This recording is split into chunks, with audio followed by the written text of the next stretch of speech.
So the subject today is the timing of the get. When is the right time to give the get? We developed at the Beis Din of America a genre of Din Torah cases during my tenure as the director of the Beis Din of America. This goes back to 1998 or so maybe shortly thereafter. So the genre is called get timing disputes, when there is a machlokus between the husband and the wife as to when exactly the get should be given, not whether a get should be given, but when. Very often it's the wife who wants to get right away, and the husband who says, no, let's wait until everything is settled. Let's wait until after the civil divorce. There was one time, I remember one day, maybe Rabbi Willigud remembers, I think you may have been sitting on these cases in which we had, I think, 4 back-to-back get timing disputes in one day. They were each 1 hour apiece, and we dealt with every single one of them. And Adayom Azeh, this is a type of adjudication that takes place in the Beis Din of America. We have these types of cases in the Chicago Rabbinical Council, I imagine, other Batei Din as well.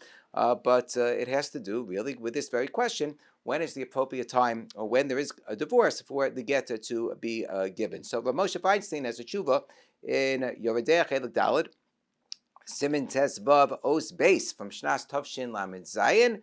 This is 1997, in which Lamed Zayin. As I was saying, 1977. So it's a tshuva from couldn't have been 1997. He was nifter in the 1980s, so excuse me for that. From 1977, but Moshe writes that in the event that you didn't have shalom bayis for many years,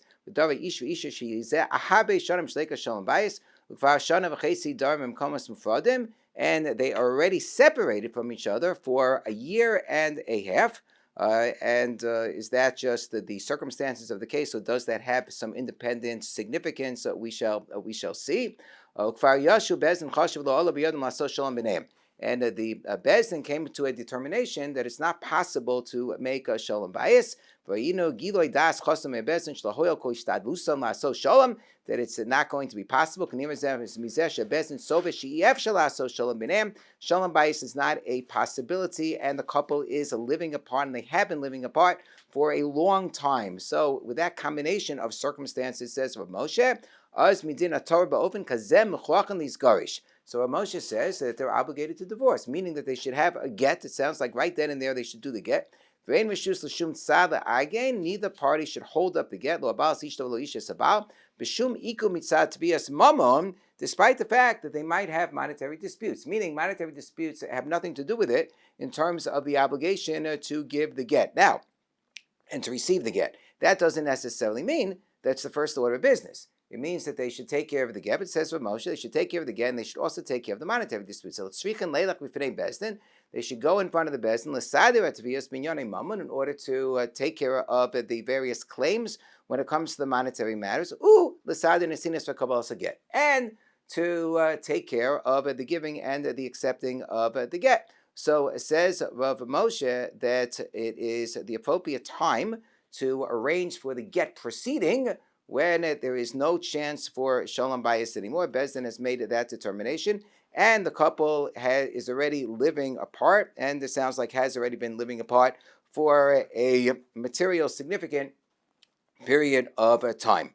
Now, is this order specific? We'll see that Rav Moshe does have an opinion that he records elsewhere about how he feels that the monetary disputes really should be taken care of prior to the get. So one would assume that maybe he's alluding to that although this is the appropriate time to do the get, still, when they go to the Beis Din should be Mesader Binyanim Mamon and Ulasader Nesinas V'Kabbalas Haget. However, he did say one important thing.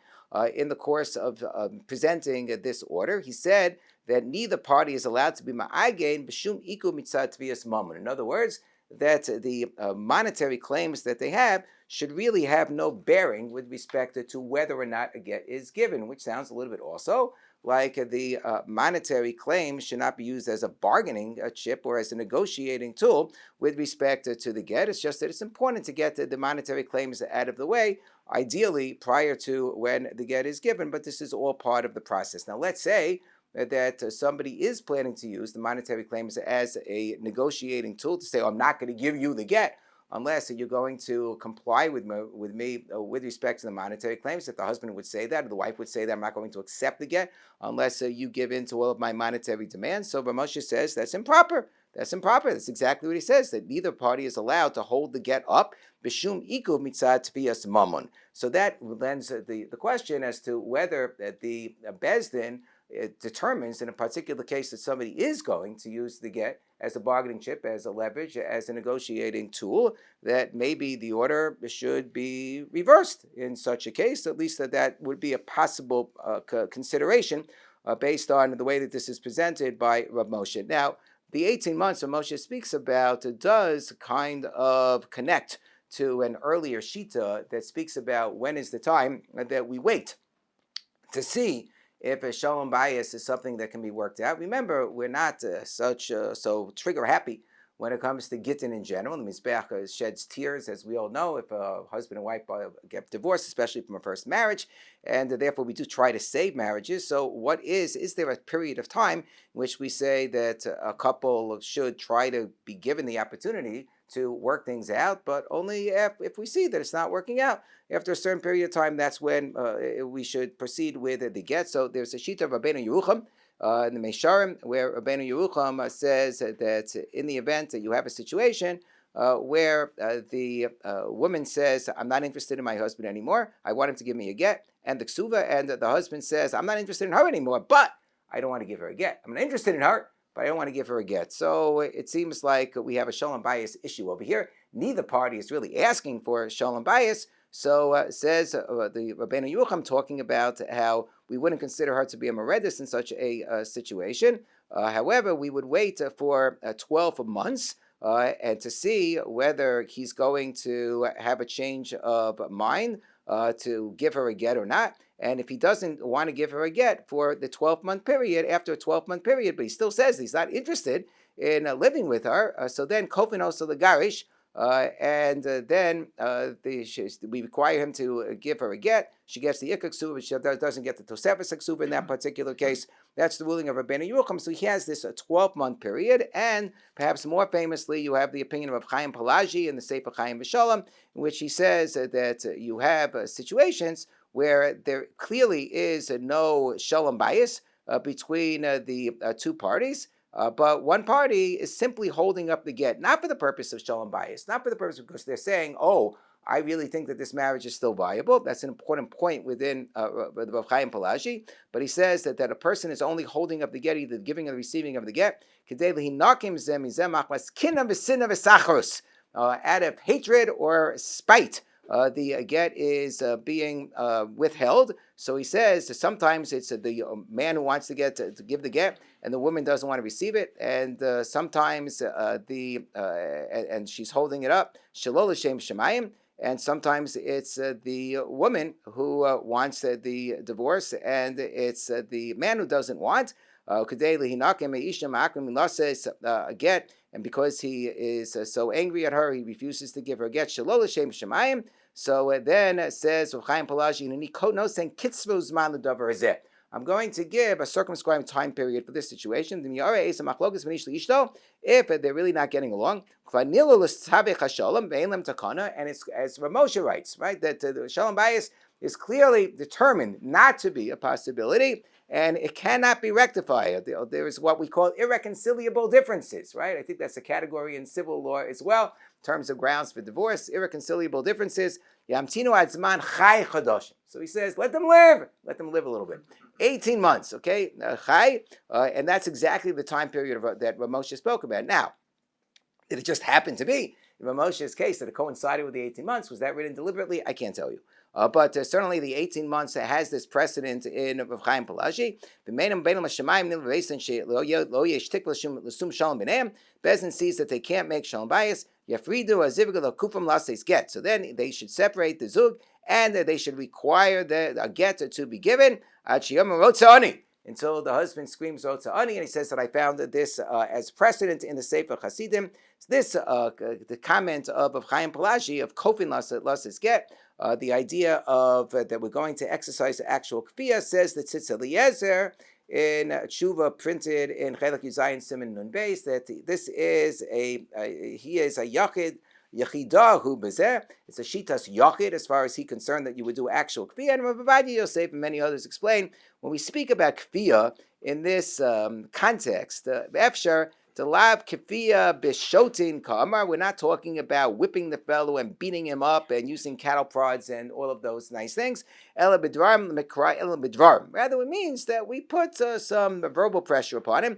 Mikra avarayana, that we call him an avarayan. We say that you are no longer considered to be in good standing in our community. You're an over averos. And things of that sort. We get over, on the case. That's basically what Ravadia indicates, but not that we're going to do kefia mamish.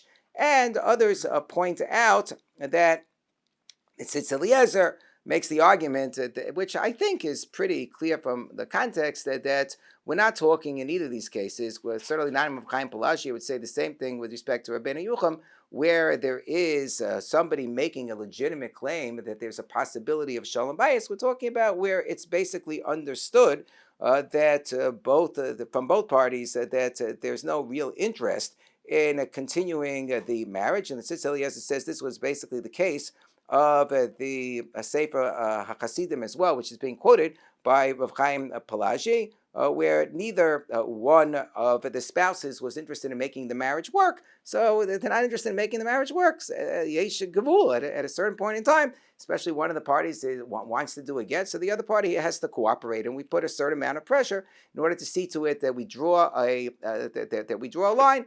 And we say after 12 months, according to Rabbeinu Yucham, after 18 months, according to Rav Chaim Pelagi, at that point, Rabbeinu Yucham is talking about more in terms of how defining the din moredis. Rav Chaim Pelagi talking about when we're going to actually be kofeh with respect to paskening on the get. So he says that 18 months is basically the outer limit. Now, there are is this necessarily something which is etched in stone? It's not necessarily etched in stone. The two main criteria that Rav Moshe is setting down, which are the criteria that we generally follow at the Beis Din of America and elsewhere, is we look to see, number one, is there no chance of shalom bayis? And it's very interesting. I remember when Rav Melech Shechter, Zecher Tzaddik Levacha, used to be Mesader Gittin for the Beis Din of America. So Melech Shechter would always start off every single get, despite the fact that he would have couples who have been separated for a period of time. They had both decided that they want to come in for a divorce. They had scheduled a get. Sometimes they were, well into their civil divorce, or they had completed their civil divorce.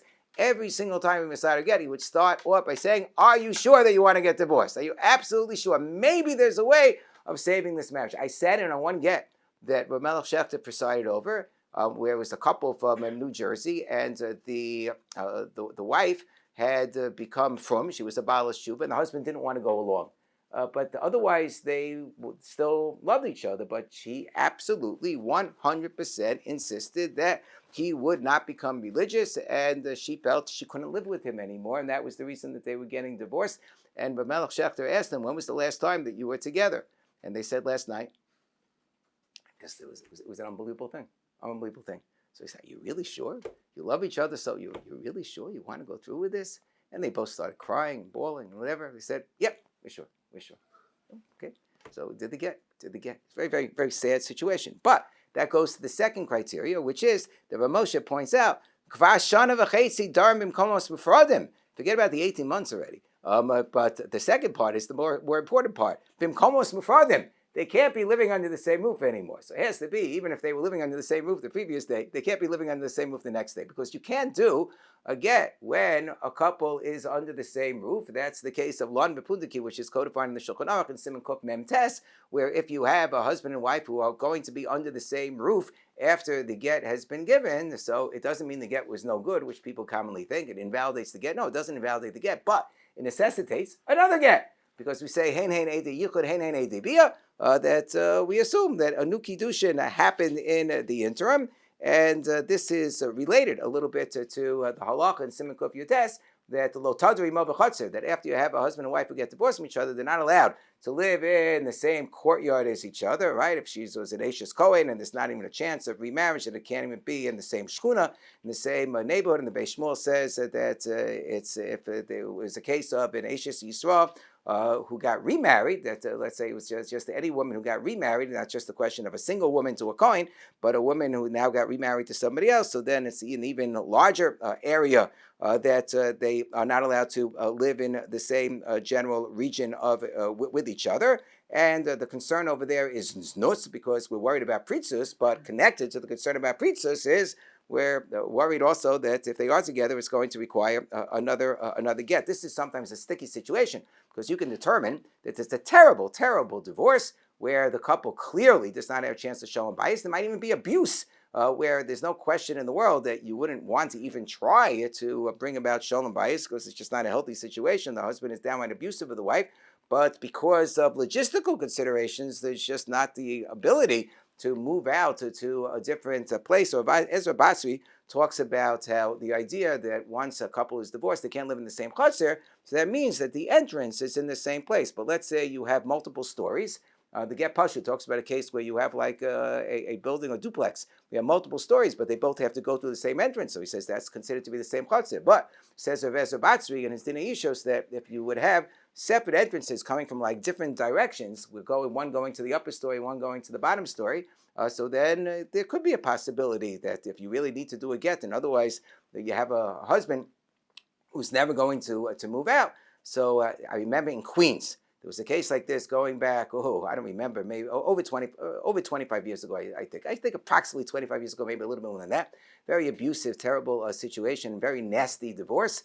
And the husband lived in the basement. He lived in the basement, and the wife lived in the regular home. But he had his own kitchen and his own bathroom, and the door to the upper story was 100% locked because the wife would never have wanted the husband to get into the upper story.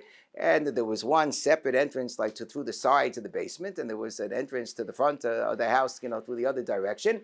And the paskin they could do the get in that situation because it was mamish and aguna situation. Otherwise, it's just the get would never have happened.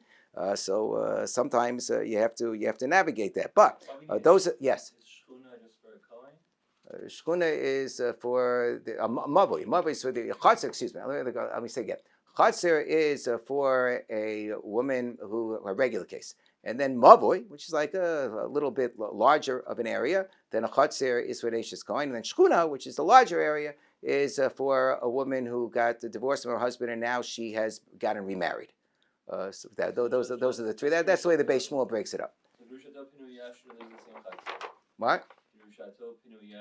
Shouldn't live in the same chutzner. They shouldn't live in the right. So being literally next door, it doesn't count. So he says that if you have separate entrances, it's not considered to be a chutzner, because a chutzner means that you're going through the same courtyard in order to get to the home. So he says if a different courtyard, so he says that would be okay. That's what he indicates. Take a look. In New York or Chicago, there are places that are so dense, you might be. If you have what we call a mavoi mefulosh, so you don't have to worry. There are people who are coming in and out from all directions, so mavoi mefulosh is okay. Now, halakha l'maaseh was this magical number of 18 months. Really, I think is very case specific. My own experience is that generally speaking, if you have a couple that's been living apart for a certain period of time, and they come into the Beis Din, and already one of them has a request for the get, and maybe it's contested by the other party or whatever, but even when the Beis Din, in my experience, has tried to make shalom bayis, and if one of the parties wants shalom bayis, and we think it's not an abusive situation where at least could be attempted, so of course we'll try to steer them towards shalom bayis, if it's certainly within this time frame for sure. But I've never seen a case where it actually works. Once they were ready at the point in which they're setting foot into the Beis Din. So whenever the Beis Din makes the determination, it doesn't necessarily have to be 18 months, but whenever the Beis Din makes the determination based on the circumstances that shalom bayis is not a viable possibility, and they are living separately, so it seems that that's the appropriate time to do the get. But what about the second part of what Moshe said? That still you get them, it's the right time to do the get, but you also have to take care of the mumminess. So do you then say, okay, it's the right time because this marriage can't be saved and they're living separately, but let's do the get before the mumminess? Because sometimes you can have the claim that the woman will say, in particular, usually comes from the woman, sometimes it comes from the man.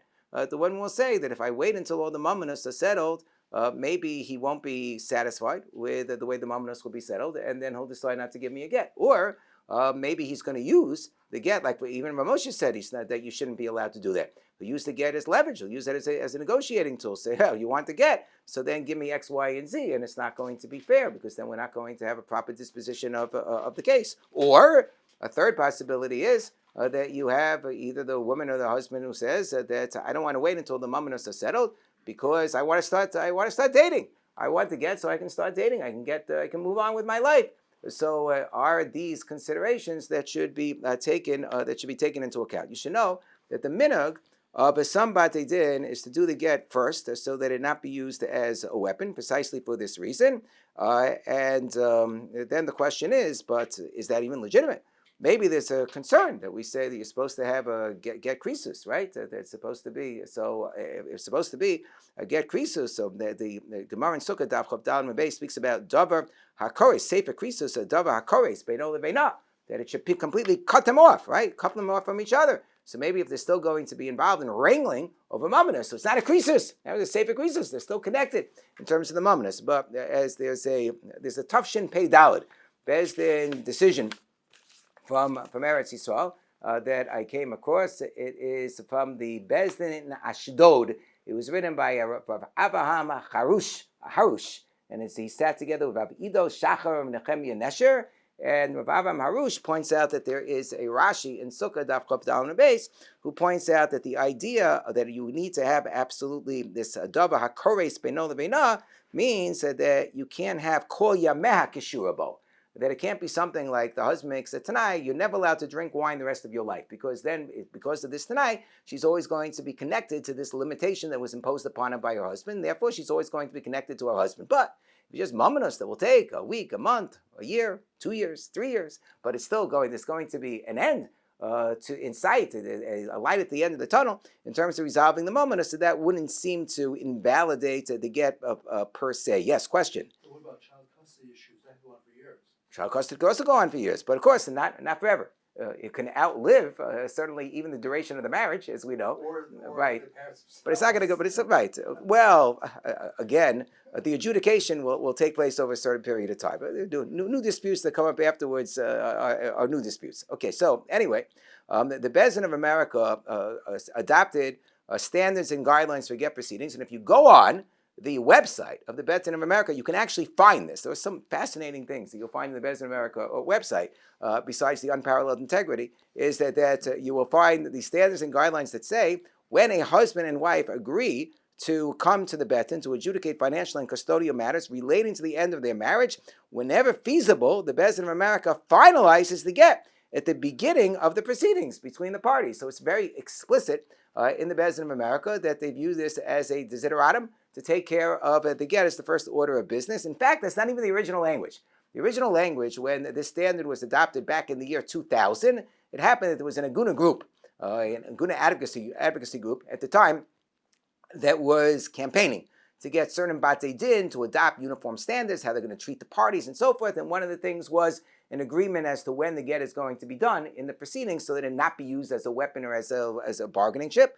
And Batei Din adjusted some of the proposed language, but a number of Rabbanim at the time actually agreed to certain language. It was not a long-lived Aguna advocacy organization, it happens, but this thing got accomplished. And at the time, the language said, in all divorce proceedings, the get will be given as the first item of business. That's what the actual original language said. It got adjusted over the years to say whenever feasible, the Beis Din finalizes the get at the beginning. But that was the original language. It was signed off upon by such luminaries as Rav Gedalia Dov Schwartz Zatzal and Yibadul Chaim Tovim, Rav Hershel Schachter Shlita, and other Rabbanim as well. I think Rav Elazar Meir Taitz Zatzal signed on it. And this was the official policy. So, but what about the popular notion? And we'll have to figure it out. We'll have to figure out what's is this a good idea, or is this a proper policy given what we mentioned, at least the order that seems to be apparent within Ramoshan, as we'll see that it's based on a Mari Mintz. Based on a Mari Mintz that seems to indicate that monetary matters should be taken care of first.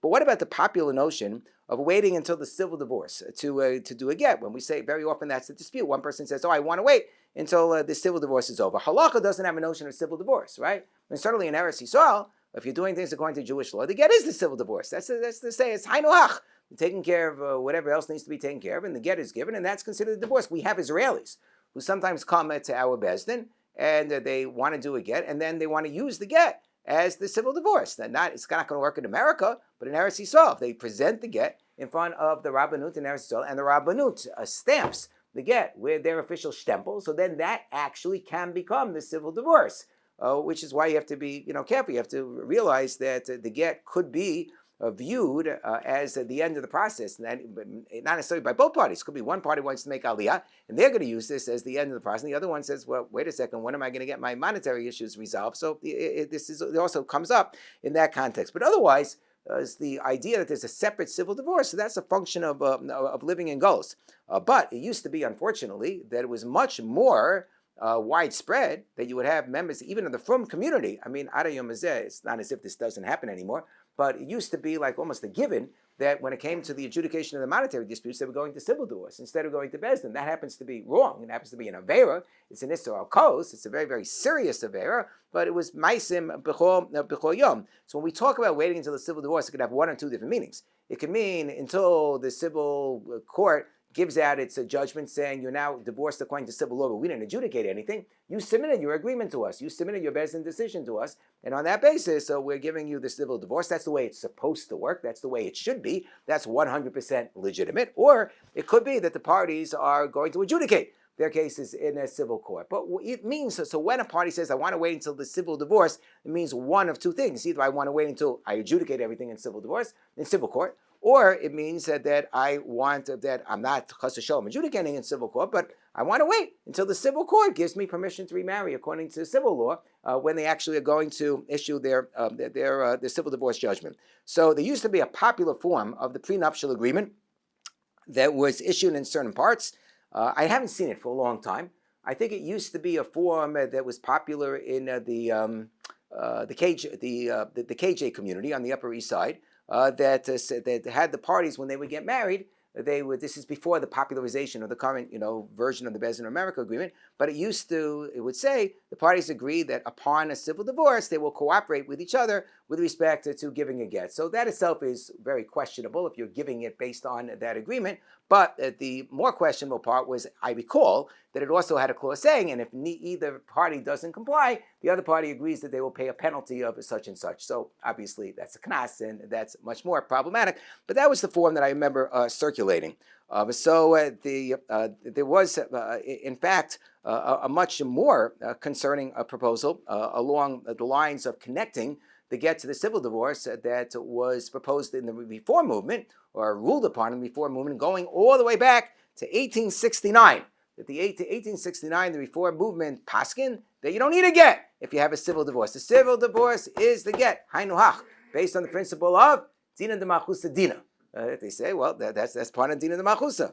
And the argument, Rav Shechter quotes the argument that they made, was that it's not a mitzvah. That we understand that you need to have a Jewish wedding because a wedding is a mitzvah. You make brachos. But when it comes to a get, it's not a mitzvah.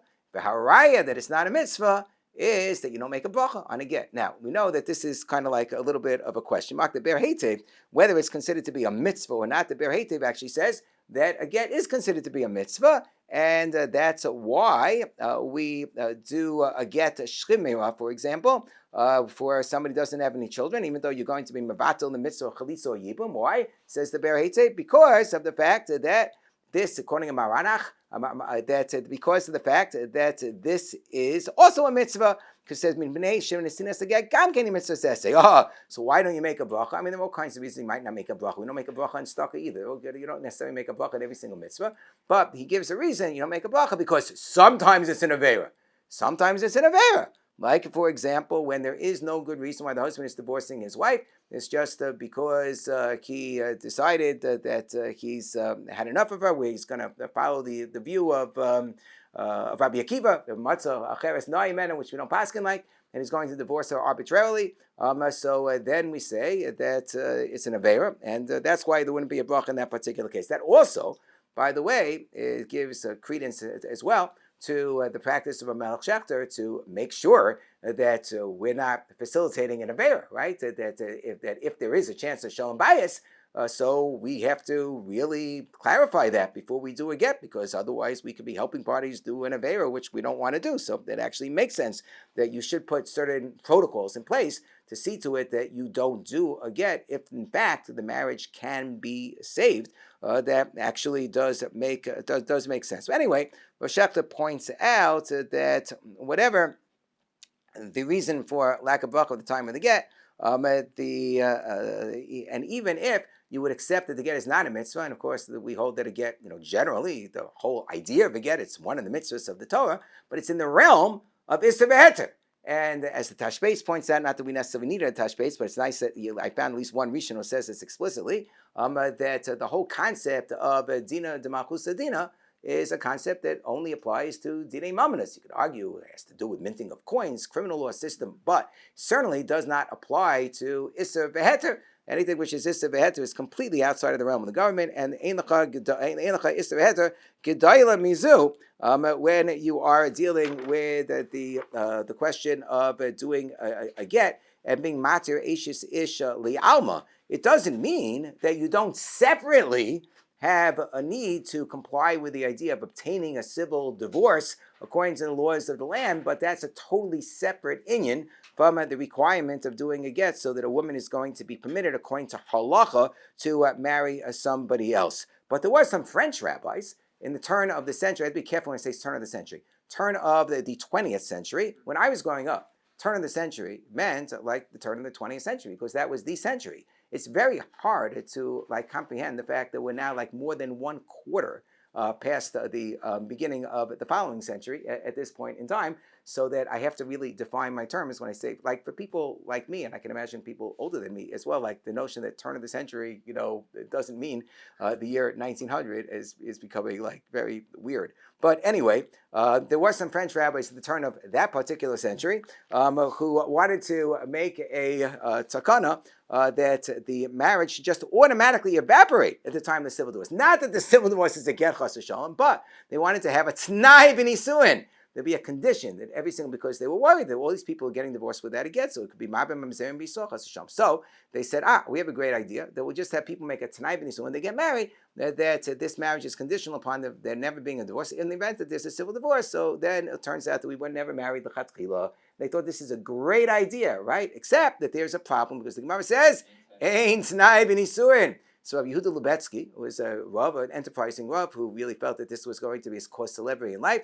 This was like sanctity of the synagogue, in our more recent times. So he put together an Ein Tanai B'Nisuin book in which he collected the haskamas of all of the Gedolim in Europe at the time, including Rav Chaim Ozer, and including the Or Sameach, and many, many others. Every Gadol, every Rav from every shtut that you can imagine went along with this sefer, saying that this is something that has to be wiped out from the inception, nipped in the bud, because it's going to create this terrible, terrible a scourge of a violation of Kedushas Yisrael, and being Mabem Mamzerim, and having people being Mater Eishis Ishli Alma, and therefore we have to absolutely revolt and rebel against this notion. And Baruch Hashem, the sefer, I think, was successful, and it's based on the notion that tonight doesn't mean anything if the husband and wife are going to be living with each other. We say the person doesn't want, if they're entering into a valid halachic marriage to begin with, then they don't want their bilos, all of their relations with their wife, to be redefined afterwards, certainly during their lifetime, as a bilas nus, and therefore this idea also was completely repudiated. But the concept of the civil divorce being tied to a get was still, and still remains to this day, very much tied, very, very much present in people's minds, that even if there's a recognition, you need both a civil divorce and a get. People say, well, they sort of serve similar functions. From a civil divorce perspective, when the civil divorce judgment is issued, that's when the parties are being permitted to remarry. So what's the point of having the get beforehand, when the get is also designed to allow people to remarry, but you can't really remarry from the perspective of civil law until you have your civil divorce, which of course many of the Rabbanim that I know nowadays would say, we never heard of such a thing. As far as we're concerned, you have your get, you can get remarried. And the people, who's going to get you in trouble? Who is going to get you in trouble? Because you get remarried before the civil divorce. So you won't get married civilly. You'll get married religiously. Really, is anyone really going to, put you in prison for that? Even if they're on the books and maybe this is something that you're not supposed to do, do you really think it's going to be viewed as a crime? We have people committing adultery and publicly and brazenly and proudly all over the media, all over the news, all over the world, regardless of how public a figure they may be. This is considered to be like a perfectly acceptable thing nowadays. So do you really think it's going to be a problem because you happen to be religious? So the way in which you're going to be with somebody else to get a religious marriage is going to be a problem? So I don't know. It has quite the same stigma that it once did. But since people did have this notion, Rav Henkin wrote about this in the 1950s. So Rav Henkin wrote an article in the Pardes Journal. Okay, if you take a look in the source 8, so we're moving along. In the Pardes Journal, he wrote Tikkun o Harisa, where he said that there seems to be a common practice that people feel that they can't do the get until the civil divorce. And he said there are two major problems with this. One is Avizmano Bato Kobano. One problem is that when the couple is involved in the divorce proceeding and they haven't yet gotten their civil divorce, and again, he doesn't talk about who's adjudicating the case. I have to say, if you look at the Chuvi, he's not talking about who's adjudicating the case. It's perfectly possible. Maybe a Bezdin's adjudicating the case, but I don't know how often that was happening in the 1950s. I don't know. But he says people have the mindset that we haven't finished the civil divorce, let's not take care of the get. So he says, if you have that mindset, the problem is that while the divorce proceeding is going on, so there is an understanding that the Jewish divorce should be done as well, because it's all part of the divorce process. But when the civil divorce has been granted and the parties have moved on with their lives, so at that point in time, they'll come up with some sort of excuse not to get it. It's out of sight, out of mind, and there's no longer a priority anymore, because the divorce, we're not necessarily talking about people who are all super frum. Not everybody was so super observant in those days. There were many different gradations, and therefore he says that's one problem. The second problem is that as the divorce, and this we know very, very well from our experience, unfortunately, is that at the beginning of the divorce process, so maybe it's maybe it's somewhat amicable, maybe it's somewhat agreeable. But then as the process goes on, it gets more and more acrimonious, it gets more tense, and then there's much more of a chance that the parties will be resistant when it comes to the get, because maybe the wife, during a moment of anger in the divorce proceedings, will take in an order of protection against her husband, and he'll violate it somehow by waving her to her in the street or whatever it is, and she'll throw him into jail. And he's going to say, you threw me into jail. I don't want to give you a get.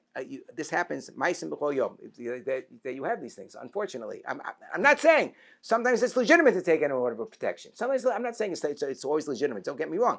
But when these things happen, then it could cause bad feelings. Understandably, people don't like being in jail. They feel bad if somebody else places them in jail. It might make them feel like someone angry at them. It does happen. Or the wife will get very upset because the husband found a new girlfriend.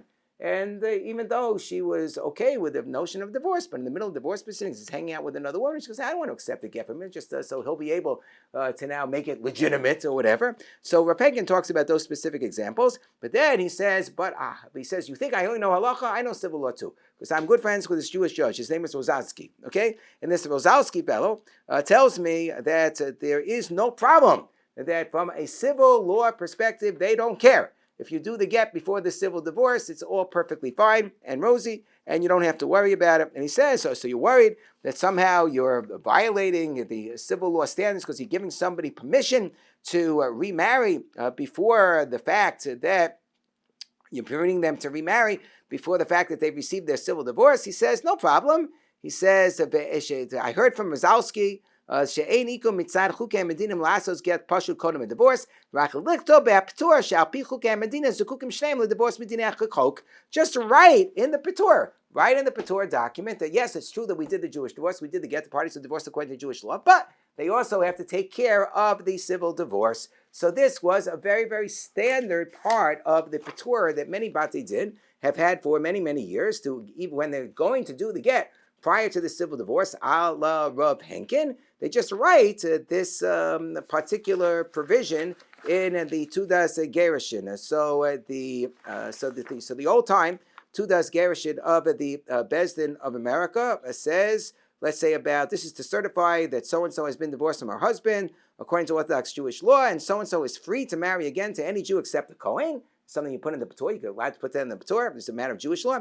After a waiting period of 92 days, you put in havchana also in the patur from the above date, and provided that she is also civilly divorced, meaning we're not authorizing her to go and get remarried until she actually has her civil divorce. But approximately 10 years ago, we began a new practice here in North America, which is to have a conference of Misadri Gittin across North America, so people can get together and can talk about issues. Rabbanim who are involved with Siddur Gittin can talk about issues of common interest and concern and figure out how to address different things in a collective fashion. It's been wonderful. We've had maybe, 4 Misadri Gittin conferences so far. It's been very, very nice. So the first one was about 10 years ago, and one of the presenters at that conference was Rabbi Yona son Binyamin Weiss, Shlito, who's the Abezdin in Montreal. And he said, I've been looking at these Psurim for a long time, and I don't understand.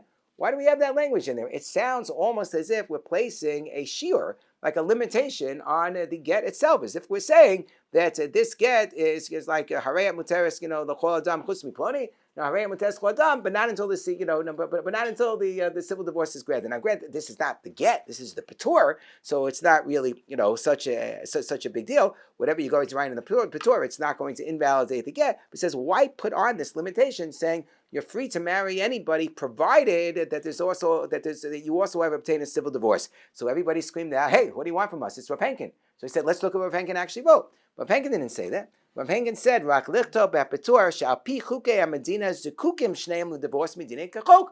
He doesn't say that you're not allowed to get remarried until you have your civil divorce. That might be true as a matter of civil law, but all that the Patur needs to say, according to Rav Henkin, is that we're not negating the fact that the parties still have an obligation to obtain a civil divorce according to civil law. So just put in those words. Just put in those words that the parties still have an obligation, if required according to applicable law, to obtain a civil divorce, and leave it at that. So the Beis Din of America said, you know what, this makes a lot of sense. And the Beis Din of America changed its language. So you take a look at the current the Hebrew text and English text of the Patur, the Beis Din of America in source 10, and it says, Hatztadim zukukim l'divorce kefi chukei medina. Rather than using this language which says that the parties are absolutely obligated to obtain a civil divorce, which is what it used to say. It used to say, "V'reha bal hanam muta lisa isha acheres achar she'asig rishayon mehamem shalah." Now it just says, "Hatztadim zukukim l'divorce kefi chukei medina." And the English text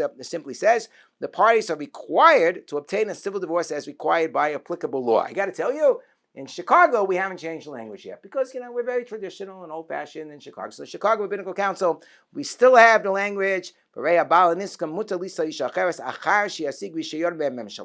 after he obtains his civil divorce license. In the English text, it says husband is free to remarry, provided he is also civilly divorced. So will we change the language? Maybe someday we'll change the language. But certainly the point that Rav Weiss makes is a very valid point, that you shouldn't, make it look like there is some impediment from the standpoint of halacha. But it's interesting how it comes up that sometimes I will get this argument. The Beis Din now get timing disputes. We may make the determination in a particular case. It's appropriate for the husband to give to give a get to his wife prior to the civil divorce because of all kinds of different reasons. We're worried that he's torturing her, that he's already threatening that he's not going to give her a get, or maybe he's acted badly. He's already dating other women. It's not fair. He's going to date other women and say, I'm going to hold up a get and prevent my wife who wants to follow Jewish law and not start dating until she receives a get. I'm not saying that it's a good idea to date before a person has a civil divorce. Maybe it's not a good idea. Maybe, you should wait until everything has been cleared up and everything has been resolved and the civil divorce has been issued. But sometimes I can see an argument. You have a rip-roaring battle between a Jewish husband and wife, and it looks like the monetary disputes that will need to be settled before the civil divorce will be issued can take 5-6 years or something like that. The woman is 37, 38 years old, and she wants to have more children. The biological time clock is ticking. So do we really feel that this notion that you got to wait till civil divorce is more important than enabling the woman to have more children? I don't know. So you'll say, no, you can't commit a crime. As I said, never seen a rabbi jailed for this. Maybe it's a chil Hashem. Maybe it's not a chil Hashem. It depends on the circumstances. Sometimes it could be a chil Hashem depending on the circumstances in the community. You have to make a determination. Sometimes neither party cares. So I think that's very case specific in terms of that particular issue. But in any event, so sometimes anyway, the husband will make this argument. I want to wait until after the civil divorce, but he's dating another woman, and so that doesn't really work. Or you have a case where where it's clear that the husband was abusive to his wife during marriage. Maybe he had excuses. I didn't realize. I didn't mean to hit her so hard. Okay, I hear. I understand. I'm not looking to put everybody in jail. I didn't mean to hit her so hard, but the Maisa, if certain things happen, you can understand why the wife feels that she shouldn't have to wait so long for a get. So I remember we had a case. So I've had a number of cases in Chicago where we required that the get be given prior to the civil divorce. There was one case I remember that the fellow's lawyer called the husband's lawyer, called me up afterwards, and he said, "I guarantee you, I'm giving my word, I will even sign a document, like that old KJ agreement, right? That will sign a document saying that the get will be given at the time of the civil divorce, but my client will give it, but he's going to wait till the civil divorce." I said, "It's not up to you. The Bez in America already, the Bez, in this case, the CRC, has already issued a decision, and by Jewish law, parties are obligated to abide by the decision of the Bezdin." Then I had a rabbi from Muncie, some Toin Rabbani character, personality, who called me up from Muncie, and he said that I'm telling you right now, this is terrible, this is despicable, I never heard of such a thing, to require that a get's going to be given prior to the civil divorce, and I have the Rabbanim in Chicago are going to come out against you because they're not going to allow this sort of thing, and I'm not going to authorize him to give a get before. And I said, listen, the president of the CRC is respected by all Chicago. I don't think you're going to find any Rabbanim who are going to fight against our Bezdin if we've issued such an edict. So, well, I have connections. I know Moshe Soloveitchik in Chicago. Okay, so I'm going to tell Moshe Soloveitchik. So then a week later, the husband comes in to give a get. Who accompanies him to give the get? Moshe Soloveitchik. So, you got to listen to the Bezdin to give the get. I have to tell you that the interesting thing is that in all of these cases, the husbands, after they gave the get, they were like the best of friends with me. That's the best thing I ever did. I'm so happy I gave the get early. It was great. I was free and finished with her and so forth. So sometimes you help parties in the right direction. But this idea of having to wait till the civil divorce, can be a little bit of a red herring. Certainly, that has no basis in halachas. Rav Henkin writes that you have to wait until then. It's interesting, as part of that very same article that Rav Henkin was writing about how you don't have to wait till the civil divorce, Rav Henkin said, "I'll tell you what the real solution is. You want to know the real solution to all of our problems with respect to Gittin, with respect to the problems of not giving a get on time. So I think that the best thing, and I'm working with Agudas Harabanim on this issue right now, this is the 1950s, is to have a law that's going to be passed, says that any time a person wants a civil divorce, they're going to have to comply with the get first." And you'll say, "Oh, it's not going to work according to the Constitution." He actually transliterates the word Constitution in there. So you're not going to work according to the Constitution. He says, no, this is not a matter of constitutional law. This is a matter of contract law. Because once they enter, he writes all this. He says once they enter into their marriage and they're contracting, that they wanted to abide by the religious standards of the rabbi who marries them, of the religion according to whose precepts they're getting married in their marriage ceremony. So therefore, part of that contract is that they first have to comply with the get before the civil divorce. It's not a knas, because it's not like you're taking something away from somebody. It's like a privilege that you want a civil divorce, so you can withhold the privilege, right, before a person gives a get. That's not going to be a problem al pi halacha. And he said this is a great solution, and I'm working together with Agudas Harabanim. It's very interesting because this was in the 1950s, and we know that this is basically what it says in get law number 1 in the state of New York. I think New York Domestic Relations Law number 253, that's right, section 253, I think.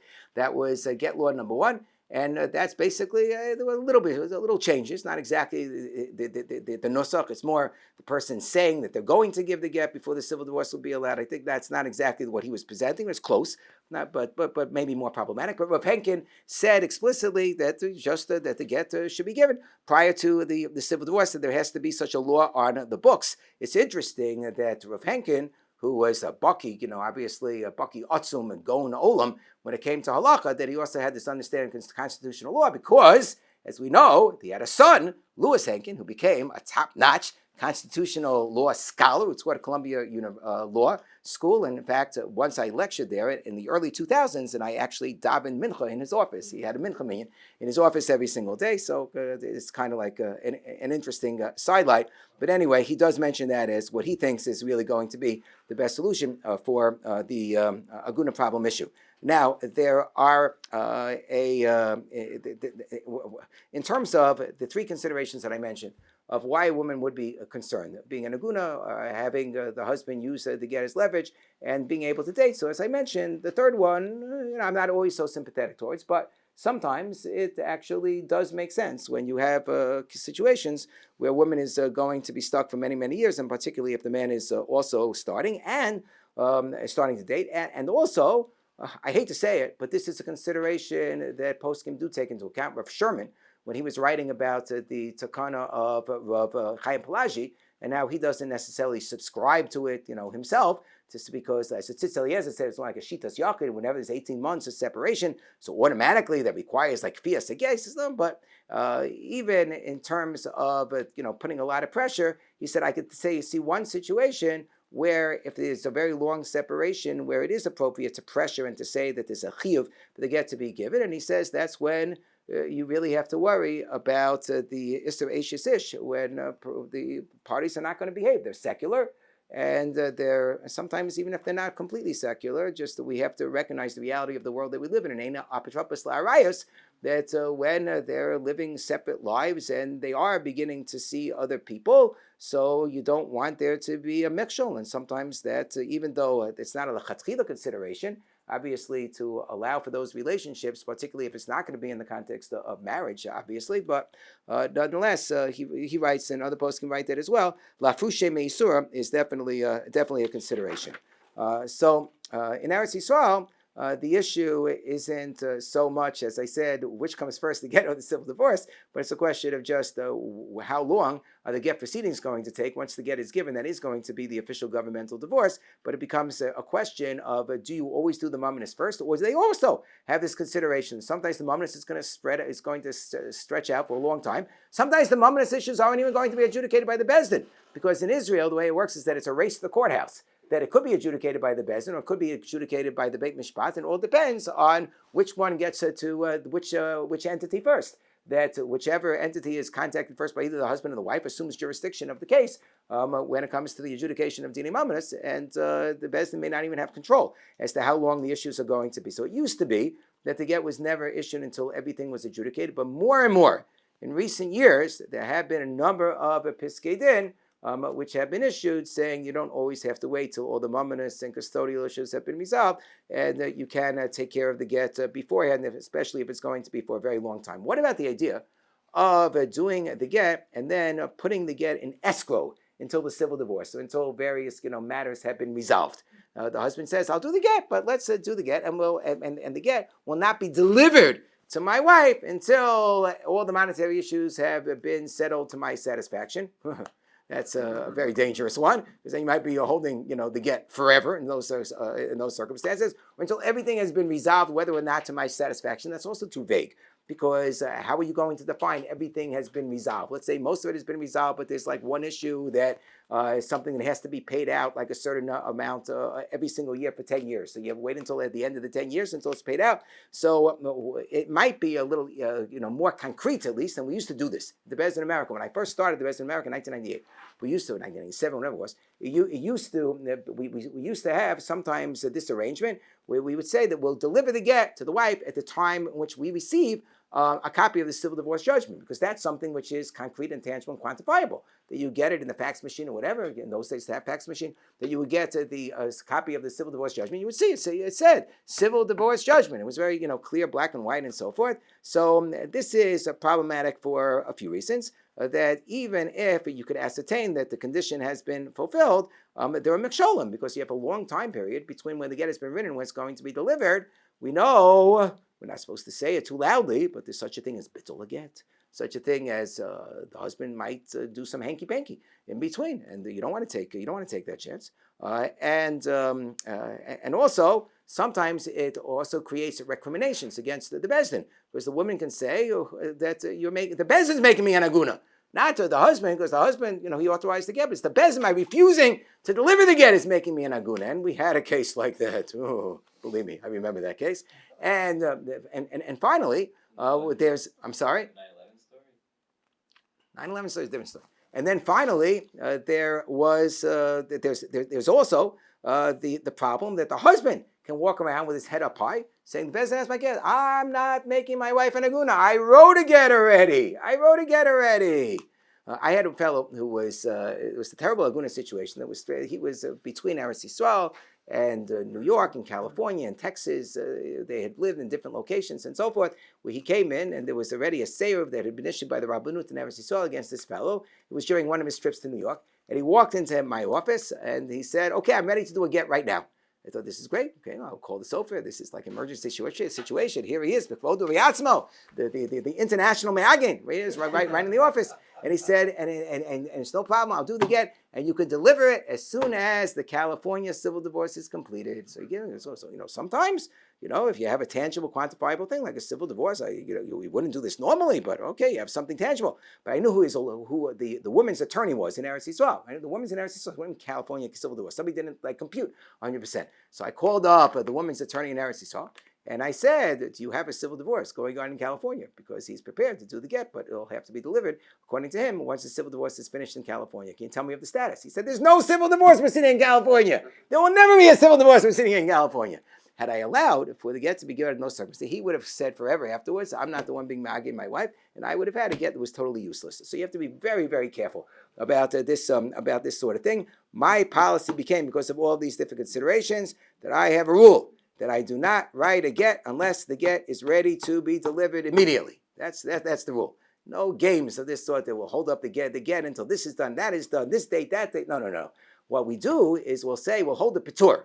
We'll hold the patur, the tudas gerushin, until the civil divorce is completed. That has been the usual policy of many batei din, to hold the patur until the civil divorce is completed. So you'll say it's like redundant, because in the patur itself, it says the parties have to wait for the civil divorce or are obligated to obtain a civil divorce or whatever it happens to be. So why not just give them the patur? And the language itself, speaks for itself. So it seems that this whole debate about what language to write is really meaningless, because nobody looks at the language. They just look at the fact it's a patur and that a get was given. Who cares about the language that the civil divorce needs to be completed? If you care about it, you care about it. If you don't care about it, you don't care about it. So therefore, it seems this does make a difference. Sometimes it's a reassurance to people to know, you're going to hold the patur until the civil divorce. That's a reassurance to people. And you prevent aguna situations because the get has been finalized, it's been done, it's been delivered, and you just hold the patur until the civil divorce. And my general rule in the CRC, Bezdin anyway, is that when both parties say, we don't mind if it gets released beforehand, we're not worried that anybody's going to misuse it or abuse it or anything like that. So then we'll release it beforehand, but otherwise we wait until the civil divorce. I think about a year ago or so, there were some discussions internally at the Bezdin in America about how this was becoming too much of a burden and a headache to wait till a civil divorce in every single case, and they wanted to start just delivering it right away. I don't know if it got changed. I know there was a little bit of shock levitari about that. Okay. But what about what the Seder Haget says? So the Seder Haget, quoted by the Ramah, or the Ramah in the Seder Haget, Machaber and Ramah both have active parts in the Seder Haget, at the end of Siman Kuf Nun Daled, so the Ramah quotes from the Mari Mintz, quotes from the Mari Mintz, as follows: that at the time that the get is about to be delivered, the Mesader get should say, "Da shebeget zeh tehei megoreshes b'bailech." You should know that through this get you're going to get divorced. And then the ksuva should be asked about. That the wife should really give up the ksuva, either return the ksuva or if she doesn't have it, forgive the ksuva. So that they not have some dispute regarding how much it has to be paid from the ksuva. And the husband will say, I never would have divorced her otherwise. So here we have a good halakhic reason, all of a sudden, as to why it may make sense to take care of the mamonus before you take care of the get. So the husband will not say, I only gave the get because I didn't expect her to make this claim, or I didn't expect her to make this claim for so much money. And had I known that she would make this claim for so much money, I never would have given the get in the first place. In which case, it could end up that we have a problem of get muta, a get that was given under mistaken pretenses. If you have a get muta, the Gemara Yevamos Daf Kuvav says, get muta puzzle. If you have a get given under mistaken pretenses, it is puzzle. It is no good. So this is problematic. The Gemara, the Vilna Gaon, on this line of the Seder get, which is based on the Mari Mitz. The Mari Mitz himself is based on a Trumas Hadeshin, a letter from the Trumas Hadeshin. So he says that this is based on the Gemara in Gittin, on Daf Mem Vav. He says Daf Mem Vav Min Aleph. I think it's Daf Mem Bava Mem Beis. I'm not going to make a correction in the Shulchan Aruch or whatever. I don't know.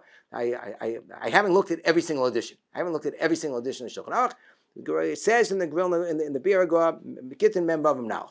I think it's Mem Bava Mem Beis, but I don't know. I'll tell you what it says Mem Bava Mem Beis. There is no freedom. What? There is no freedom on Seder again. Okay. They ran out of money. Oh, okay, all right. I was looking for it this morning, but I couldn't find it because the entire volume that would have had it was missing from the Sephardi-based matters where I was looking. Okay, but yeah, okay, all right. But anyway, so he says so he says as follows. He says that the Vilna Gaon quotes from the Gemara. The Gemara says that if you had a husband who divorced his wife because she was an islandess, and then it turns out that she doesn't get a ksuba if she's an islandess, but then it turns out she's not really an islandess. She marries somebody else, and voila, what do you know? She's fertile. She has a child. She says, "Hey, I was fertile. I wasn't an islandess. Guess what? I'm entitled to a ksuba." So then she asks for she asks for a ksuba. So Rabbi Yehuda says that shtikusech yafim diburech, keep your mouth shut. Because now your first husband is going to say, had I known that you would ask for ksuba, I never would have divorced you altogether. You'll turn out that she was an Ashish Ish living with another man. So the Vilna Gaon, if he's quoting from that, which I assume he's quoting from, Mem Bava Mem Beis, so then that's basically the concern over here, that we're worried that there's going to be a mixture. The husband will say, I never intended to divorce you. Now, it could be Mem Bava Mem Aleph too. Because Mem Bava Mem Aleph just gives the two different Lashonos of Rav Nachman as to why it is that we say that a man, if he divorces his wife because she has a Shem Ra, or because she makes nidarim, then he is not allowed to take her back. And we say, why is she not allowed to take her back?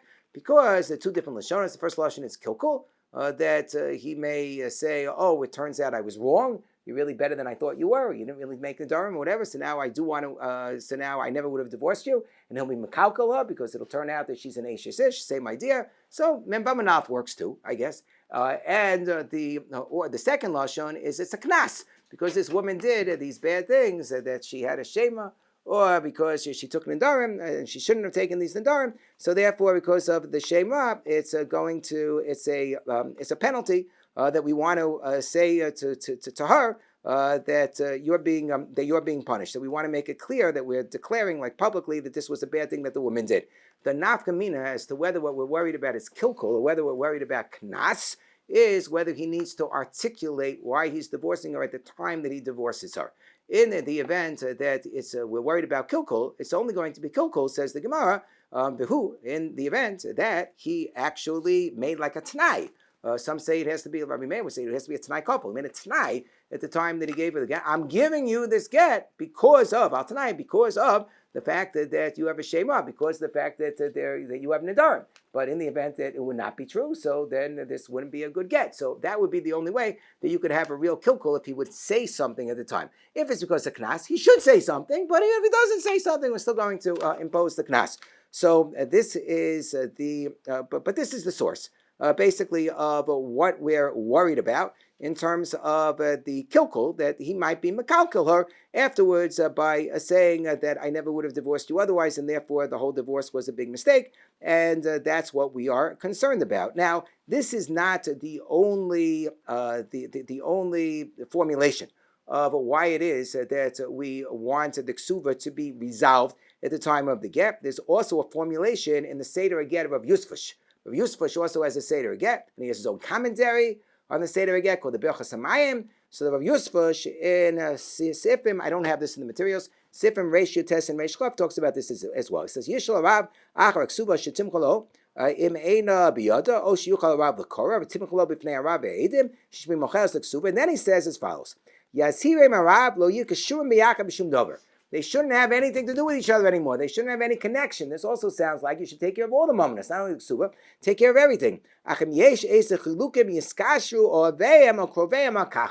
they do have any differences, so then their friends or relatives should resolve the differences, but they shouldn't get together. It sounds a little bit like this concern from the Yusfush version is not a concern so much of that the husband is going to say, I never would have given you the get otherwise. Well, we just don't want pizzas. We don't want the preachers of these two people who now are divorced and who had a certain finance with each other at one point in time to be close together in the room, and therefore we say it's like the Gemara in Ksubas Daf Chof Ches. It talks about we're going to give them like a nidoy if they come to the Bezdin and they're going to adjudicate disputes with each other, and therefore we say that we're going to only allow this in the event that their relatives will represent them, their stand-ins, their power of attorney, people are going to represent them, but otherwise they shouldn't do it. But that doesn't sound like it's the same expression of concern, at least according to this formulation. It sounds more like a priest's concern.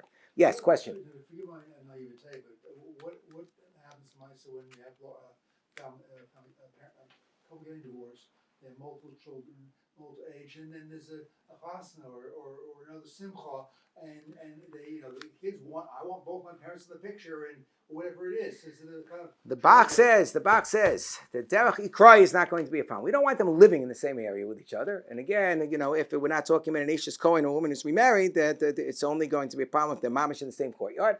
But in the event that it's just like a 2-second thing, that they're at a chasna with each other, so that we're going to be more makel about. Why it is that we're more machmir if they're inside of the bezdin, maybe because bezdin proceedings, particularly if they're tonim, they can go on for a while, right?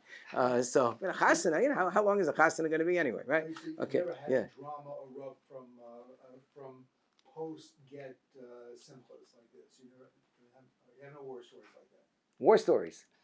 No, I don't really have war stories. I have the shaila sometimes that they ask, sometimes a child who's getting married really wants to walk down the chuppah with both parents, and they're standing, on either side, despite the fact that they're divorced. Right. Is that appropriate or not? You get that child. You get that child. And there are poskim say, for the sake of shalom, if it'll make the chassan and kala happy, you can be mavatir. Maybe we try to avoid that. Okay. Anyway, what? Yaakov Shulman asked me to write a get for him. Yeah. So I drove to his house. In walks this Syrian couple, and the woman wanted to get for whatever reason, and then they asked, "Can we still walk our children down the aisle?" And she was fumbling around getting her IDs, and she wanted to stop everything. She wanted that shaila answered. So Rabbi Shulman said, "No." And we were like, "What?" And he said, "No." And the woman thought about it. She got up and walked out. She couldn't handle the busha. Uh-huh. So they still married. Okay, if it's a question of, as I said, it's not lechatchila. In fact, I get this question. I'll tell you when I absolutely say no. If I get the question, I say that can we have meals with each other? Like yontiv meals, we'll have together with children. I say absolutely not. I said you can. I said you can do it. You can do it. Just don't get divorced. I've given exactly the same answer. And if they would ask me about walking down the aisle, I would give the same answer at the time. The question is not b'shas ma'aseh, so that's the question. Whatever. All right. Anyway, I still Nita Gabriel speaks about it. Okay. Anyway, so the while I think that's clear if the Mari mints. Yes. Oh, question. Yeah. I had a situation like that in the family. Yeah. Where Shlomo Miller said he was fine with No. I think that's what poskim say. If it's necessary in order to for it to be, to preserve the shalom bias, not for the divorced couple, but for the chassan and kala, that they should, be happy at the wedding. All right, if that's necessary for it. So the Piskei Tshuva indicates that even if I say that there's a desideratum for the mamonis to be taken care of based on Mari Mintz, based on the Seder Get of Yuspa, the Piskei Tshuva indicates it's a very high bar to question the validity of the get. I mean, he had a case where the husband said, "I don't want to give a get, and my wife can be an aguna unless," and this is what he said to his father. He was the husband already lived in another town. He said, "I'm going to disappear and be my wife forever unless she's mashlish the ksuba. The ksuba, she has the ksuba in her possession. She has to give the ksuba to a third party." That's what he said. So the father communicated the message, and the wife said, "Okay, I can do that." So she was Moseres Moda. She got a couple of Eidim and said, "I'm being Mashish the Ksuba, but I'm not waiving my claims to the Ksuba." And then she was Mashish the Ksuba, and the husband sent the get. He sent the get to a shliach without any Tanai. There's no Tanai. I'm only giving it based on her being Mashish. No Tanai whatsoever. He didn't say it's based on only on her being Mashish the Ksuba, and the Ksuba was delivered. Aram Alshik says no. And then afterwards she got her Ksuba back. And she claimed the ksuva, and the husband, screamed chai v'kayim that this should be absolutely no, should be an invalid get. Maram Alshik says that no problem with the get for the following reasons. Number one, he should have made it tonight because he should have realized that she would be likely to do this because she was under duress. Because he said that if she doesn't agree to this, I'm going to disappear and I'm never going to give her a get, and she can sit, as an aguna until her hair turns white, and she's never going to get the get. And we know already, Tosas and Suvas, Daf Gimel and Aleph says that when it comes to a onus tishriach, something which is a very clear onus that somebody has good reason to worry about, and the other party knows about it, so then they need to stipulate. If they don't stipulate, they can't have a tinus onus, according to any opinion over there. There's no tinus onus in that situation. And number two, she kept it tonight. He asked her to be mashlish t'ksuva, and guess what? She was mashlish t'ksuva, okay? And number three, he can't say, well, the only reason I didn't make it tonight was because I thought that this was in my pocket. This was considered like it was in my pocket already because the waiver already took place because he didn't ask for a waiver. He didn't ask for a waiver. He can't say, I counted on the fact that the waiver was already given and she retracted the waiver because she didn't retract any waiver. She simply, got her ksuba back. There's no waiver implicit in the fact that she simply was mashlish the ksuba with somebody else. So the Maram Alshich clearly indicates that once you have a get that's given without an explicit tanai, and this is really something that could be derived from that whole sugya in Gittin on Daf Membav, so then we're not really going to accept at the end of the day a husband's claim of, had I known X, Y, and Z, so then I never would have given the get.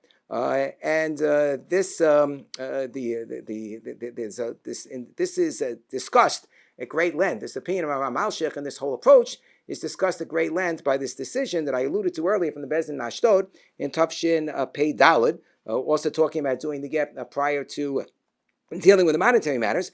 And the author of this decision, this Rav Harush, he quotes from the Ein Yitzchak of Yitzchak Elchanan, who says that this Maram Alshich is really based on the Ran in the Nedarim Chav Zayin, where the Ran says, when it comes to Gittin and Kiddushin, we say that a person is not allowed to retract Tokadei Dibor. But Masamatan, a person can retract Tokadei Dibor. But not when it comes to Gittin and Kiddushin. Why is that? Because a person doesn't do this sort of thing unless it's Behaskam and Gemur. So we assume there's a very high level of das when he did it. The Binas Adam has a different, slightly different formulation.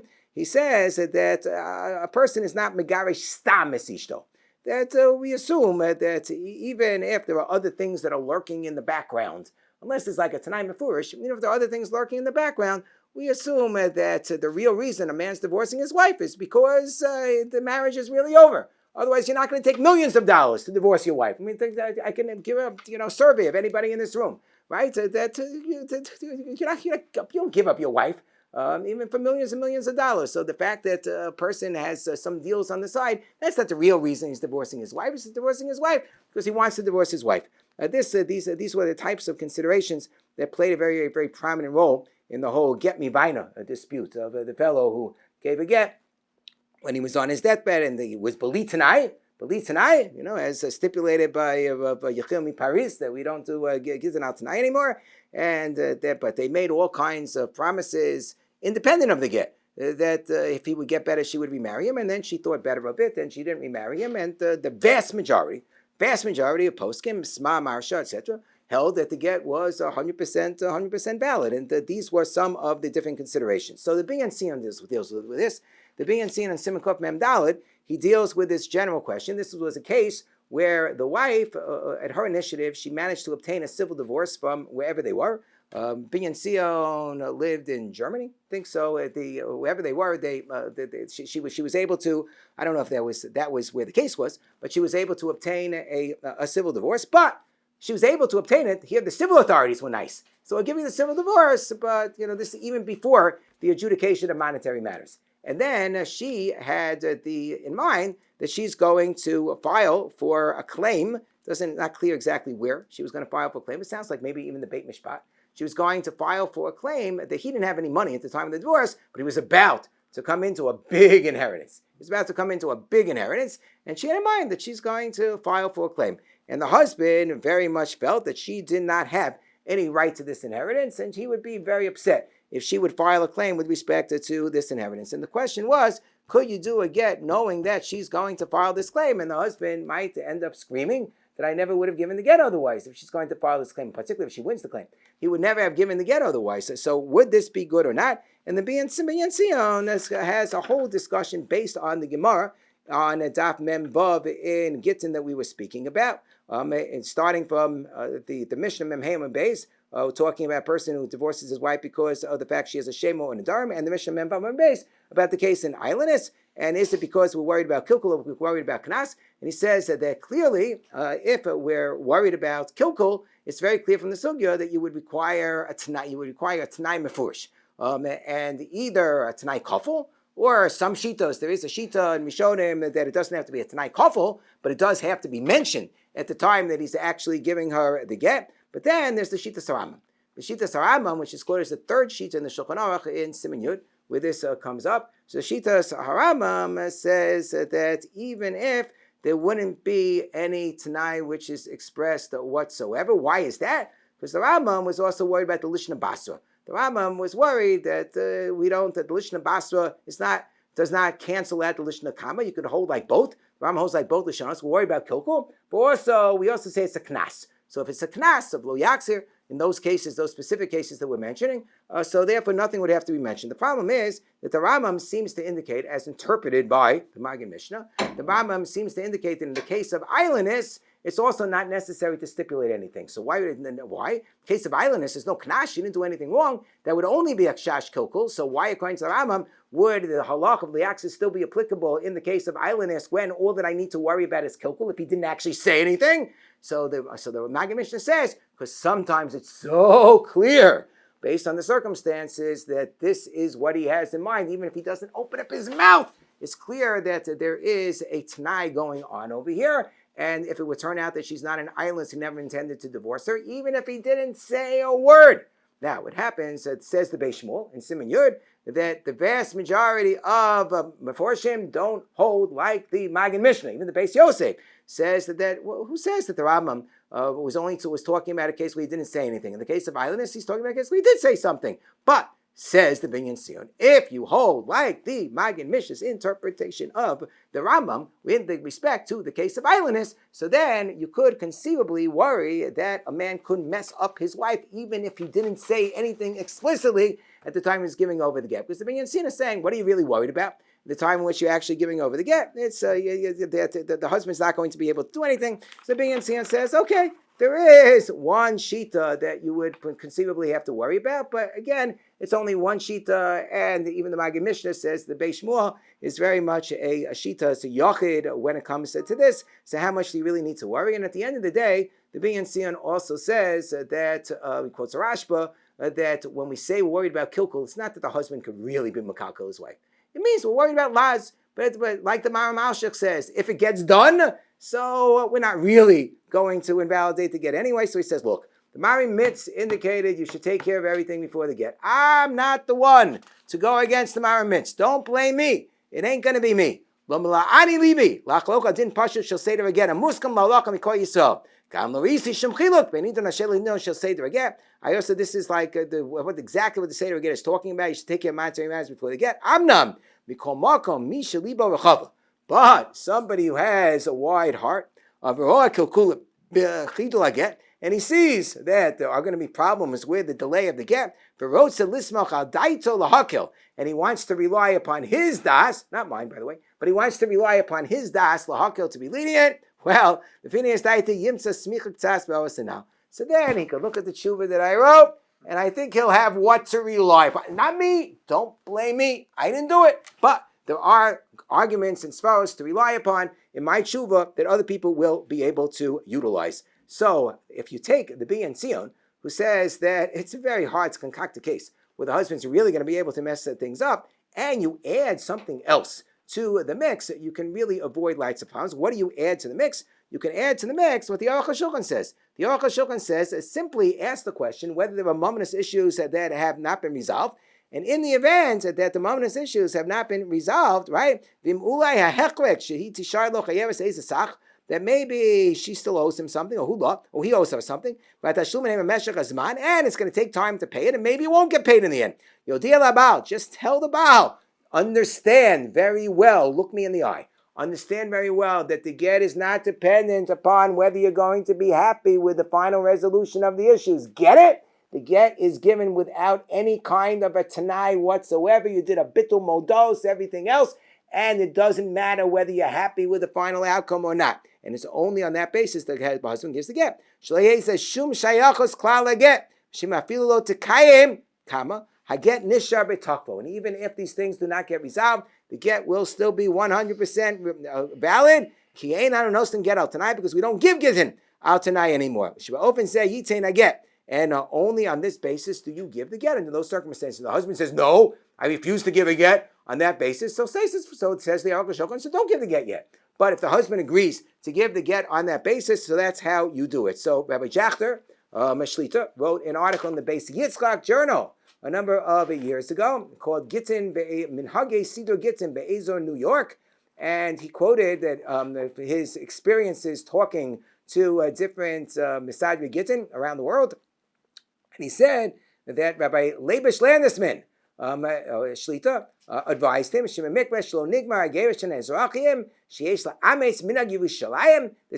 Yerushalayim, that they always make this clear before the get is given over. It's not dependent on how unresolved issues are going to play out. She say to both the husband and the wife,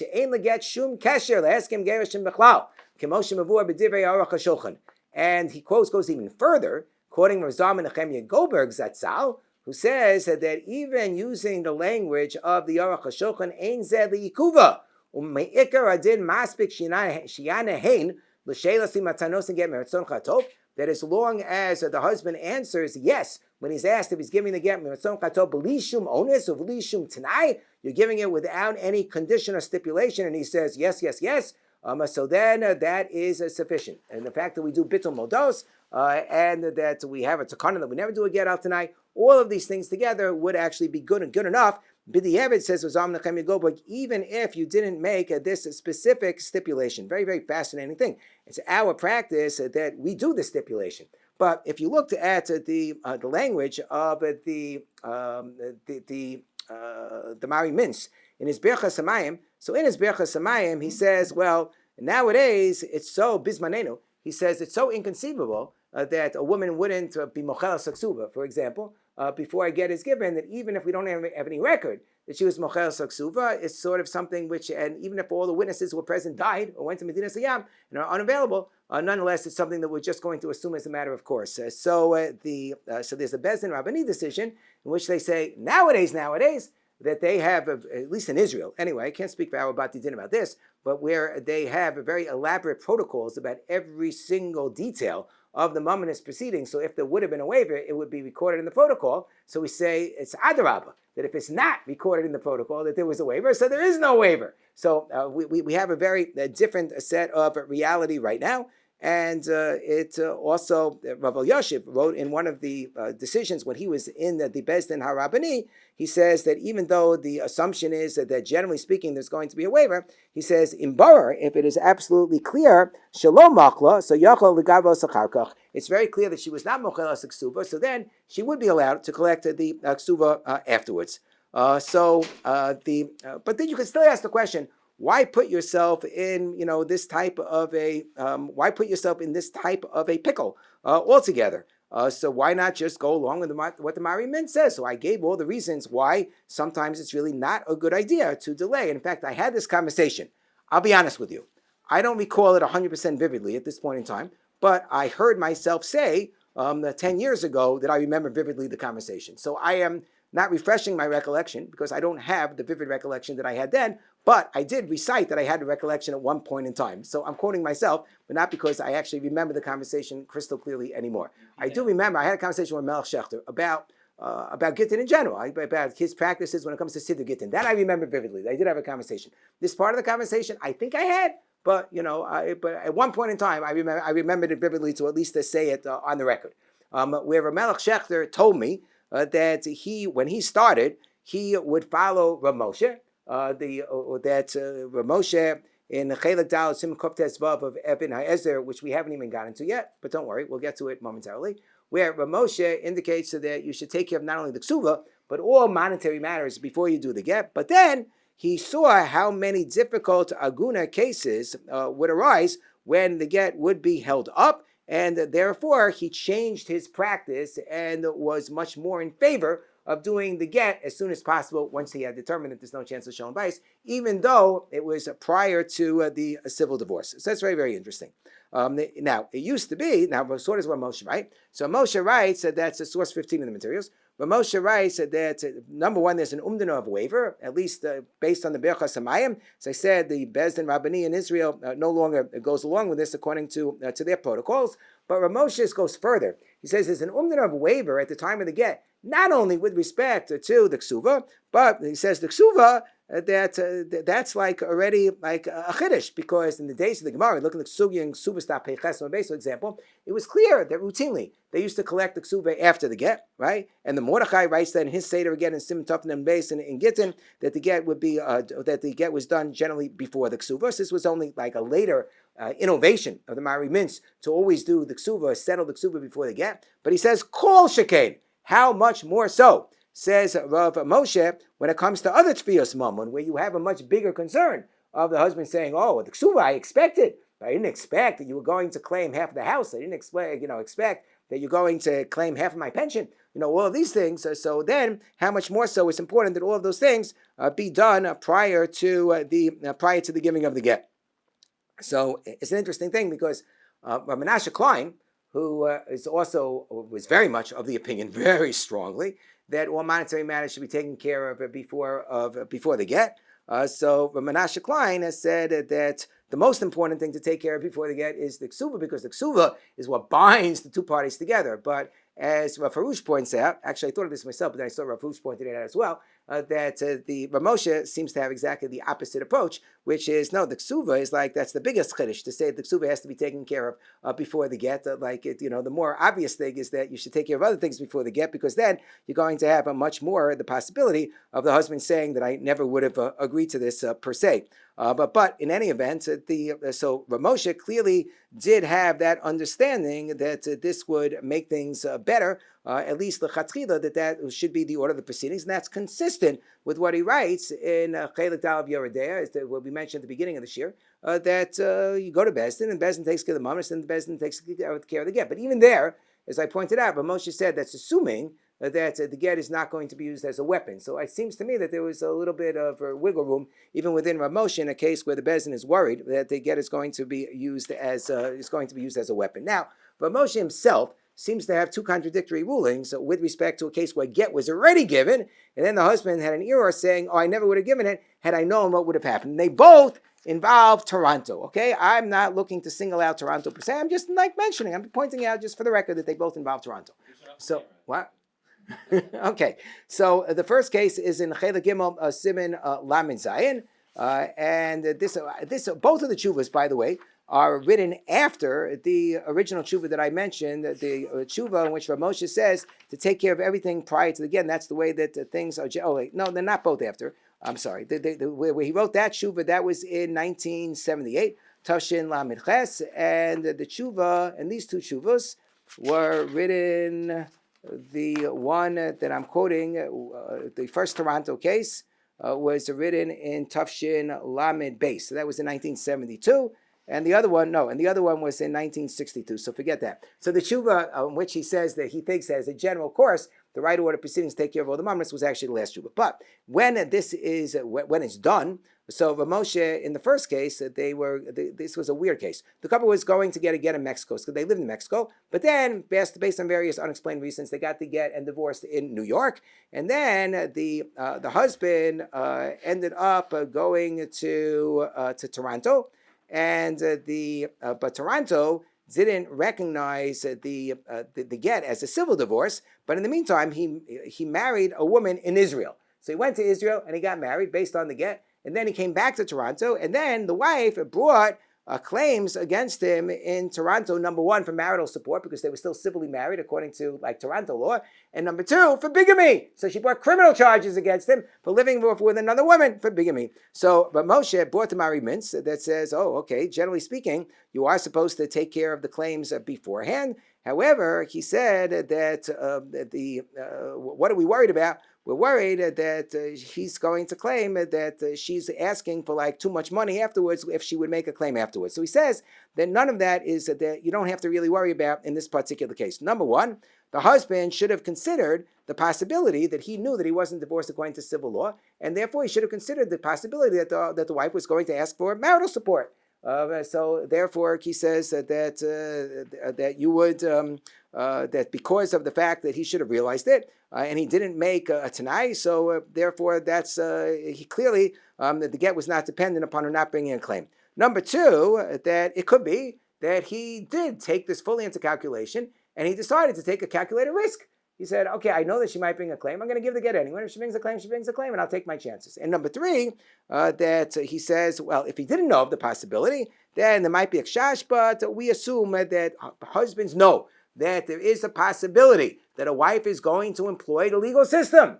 Since the legal system is out there and people utilize it, rightly or wrongly, he should have known that it was a possibility. He didn't stipulate that the get was dependent upon it, therefore the get is completely kosher. That will generally be the controlling precedent within Rav Moshe. The other case where Rav Moshe said that he thought that there might be a problem with respect to a demand that was made after the get was a case where it was stipulated specifically at the Beis Din that this particular demand is not going to be made. He sat on the Beis Din of Moshe. And at the time in which they did the get, okay, what happened was that the wife needed a get because she was in Israel. The husband needed both the get and the civil divorce because naturally he was in Toronto, so he needed the civil divorce as well. So he took care of the get, and she was she was happy. She had everything she needed, so she got remarried, no problem. But in the meantime, the husband had stipulated at the time in which he gave the get that the wife should cooperate and let him file a civil divorce in Toronto and not bother him and let him go along with his civil divorce filing in Toronto. But then when he issued the civil divorce filing in Toronto, the husband's father refused to consent. Why it was dependent upon the husband's father, I have no idea. But the husband's father refused to consent to not the husband's father, the wife's father refused to consent with respect to the civil divorce. I guess maybe the wife's father was there in Toronto and he had the power of attorney for her. I don't know. So wife's father refused to consent with respect to the divorce, and the wife's father demanded $1,000, which I guess at that point in time was a more significant sum of money, whatever, but demanded $1,000, and Moshe was furious. Because Moshe said, you told us right there at the Beis Din proceeding that you are not going to ask for the $1,000 or for any money. So on that basis, the husband gave the get. On that basis, the husband waived all of his claims. And you're making the Beis Din look very, very bad. Okay, because we sat in this case. We got to get for your wife, for your daughter. Your daughter was able to remarry in Israel. And that remarriage is worth much more than the $1,000 puny dollars that you're asking for. And you're going to potentially cast aspersions on the validity of the get because, Yafesh Tikusech Midi Burech says of emotion, how could you do such a thing? And even though the husband gave the get without any tanai, then he says, Moshe says, in this particular case, it's not clear. It would not be good enough because of the fact that it was so clear that the husband was stating to the Beis Din that he was giving the get on the basis of his understanding that the wife would not and her family presumably would not interfere at all with his efforts to obtain a get without encumbrance in Toronto. And therefore, this was part of the deal. Now, I think that maybe the reason why it was most problematic in this particular case, besides the fact that Rav Moshe obviously felt like he was lied to, but I don't think Rav Moshe would paskin on that basis per se. But remember, when we say that the fact that the husband gives the get without any tanai, so that solves the problem, generally speaking, that's because that's al das Beis Din. Meaning that he is giving the get over al das Beis Din, and the Beis Din is saying, we're insisting that you give it without any tanai. But here, the Beis Din itself incorporated the tanai. The tanai was made to the Beis Din, meaning that the husband himself made the stipulation to the Beis Din. The Beis Din itself gave the assurances to the husband. So therefore, it was incorporated within the husband saying without any tanai. That of course, that is al das Beis Din. And al das Beis Din is that there is this tanai that we've already agreed to. So it's al das Rishona who also says. So that's what I think. That's going to be a very unusual circumstance. That's going to be a very unusual circumstance. But at least in that particular case, you could potentially have a problem. So a Beis Din would just have to be very careful not to make itself look like it's agreeing to any particular tanaim if there is something like that. So then it has to make it very, very clear to the wife that you better comply with this particular one. Whatever else you do, we're not going to interfere with, right or wrong, but you better comply with this particular thing because the get was really given on this basis. there is a question whether in general, when the husband wants to get, whether the ksuva has to be paid up front before the get is given. This machlokas the Rosh and the Rashba, but here the Ramah passes like the Rosh and the Rivash, that it's perfectly fine when a husband used to be able to divorce his wife against her will. Even nowadays, let's say he had a wife who was a nichpa, which is or some sort of a disease where he would be allowed to divorce his wife even nowadays against the will, because Rabbeinu Gershon wouldn't apply to that case. Whether the husband has to pay up the ksuva first, and the Ramah paskins like the Rosh that the get can be given afterwards. The Chokas Mechokek, it happens, points out that the Rashba argues and seems to indicate that we should really hold like the Rashba, but the Beis Shmuel says no, it's very clear that we paskin like the Rosh. So if we had a Bisman Azeh situation, that the Rashba really shouldn't stand in the way. Rashba shouldn't stand. And remember that the Rashba is only applicable anyway when it's the husband who's the one who wants to get, and maybe the wife is saying, oh, please give me the ksuba first, but it wouldn't apply to a case where the wife is saying, I want the get right now, and it's okay, you can hold up the ksuba, or we'll adjudicate that later. So there was a case in the Beis Din Eretz Yisrael where the husband wanted to give a get, and the Beis Din said, no, you should first pay the ksuba. Somehow they were being machmir for the sheet of the Rashba, and the man who wanted to, and there was a man who wanted to marry the wife, meaning there was a third party, another man who wanted to marry this wife after the husband would give the wife the get. So the third party said to the Beis Din, because the husband was scrounging around to get the money to pay for the ksuva. So they said, oh, don't worry, this third party husband said to the Beis Din, don't worry, I'll pay for the ksuva. So then the Beis Din had to deliberate, is this like the husband's only giving the get because he's getting money to pay for the ksuva from this third party? Does that create like any kind of a kfiyah situation? We have to worry. They said, no, because it's not a question that we're threatening to take money. This is just money away from the husband. This is money that's being given to the husband as a gift for him to make it easier to divorce his wife. And so it's okay to allow this third party who wants to marry the wife to give this money as a gift to the husband, so he'll be able to pay the ksuba. And then once he pays the ksuba, the Beis Din will allow him to give the get. Once the get will be given, so then this third party will be able to marry the wife. So I read this decision. I didn't understand it at all because I thought this is a classic manifestation of an issur that we don't see too much, which is lo sachmod. Lo sachmod. Unbelievable. He's doing an actual maisa to acquire another man's wife. Okay, I thought this is classic lo sachmod, but it doesn't come up so often, so I guess they didn't think of it. I don't know what to say, but I thought this is lo sachmod. Okay, anyway, so in the decision from Tufshin Ayin Tes, which was written by Rav Fal Zeb Gelb, in the Beis Din of Tel Aviv Yafo. So he does a very impressive job. I recommend this decision as a good chazorah for a lot of the things I mentioned this year. He does an impressive job going through many of the sources, and it's a very nicely written decision. And in his decision, in his case, it was a protracted divorce. And he writes that the get, it was the financial disputes were going on for a very, very long time. And he was worried. I don't get the sense it was the firmest couple per se. Each one was blaming the other one for the fact that the finances were taking so long to resolve. They were doing discovery on the other person's assets and so forth and so forth. So he said he felt that the get, in this case, the wife wanted the get at this point in time already, said he felt that the get should be given before the resolution of the other issues for several reasons. Number one, he said that the get shouldn't be used as a klaf minuach, meaning that as a bargaining chip, due to igun considerations, because he was worried that the fact it was lasting for so long was itself igun, and who knew if the husband would eventually be so cooperative to give the get if he didn't like the way that things would eventually turn out. And number two, he was concerned about, as I mentioned earlier, the lafrushe meisura consideration. The afrushe meisura that people will unfortunately do averos if they are given a little bit too much time before, and they're living separately anyway, if they're coming from a certain part of the society.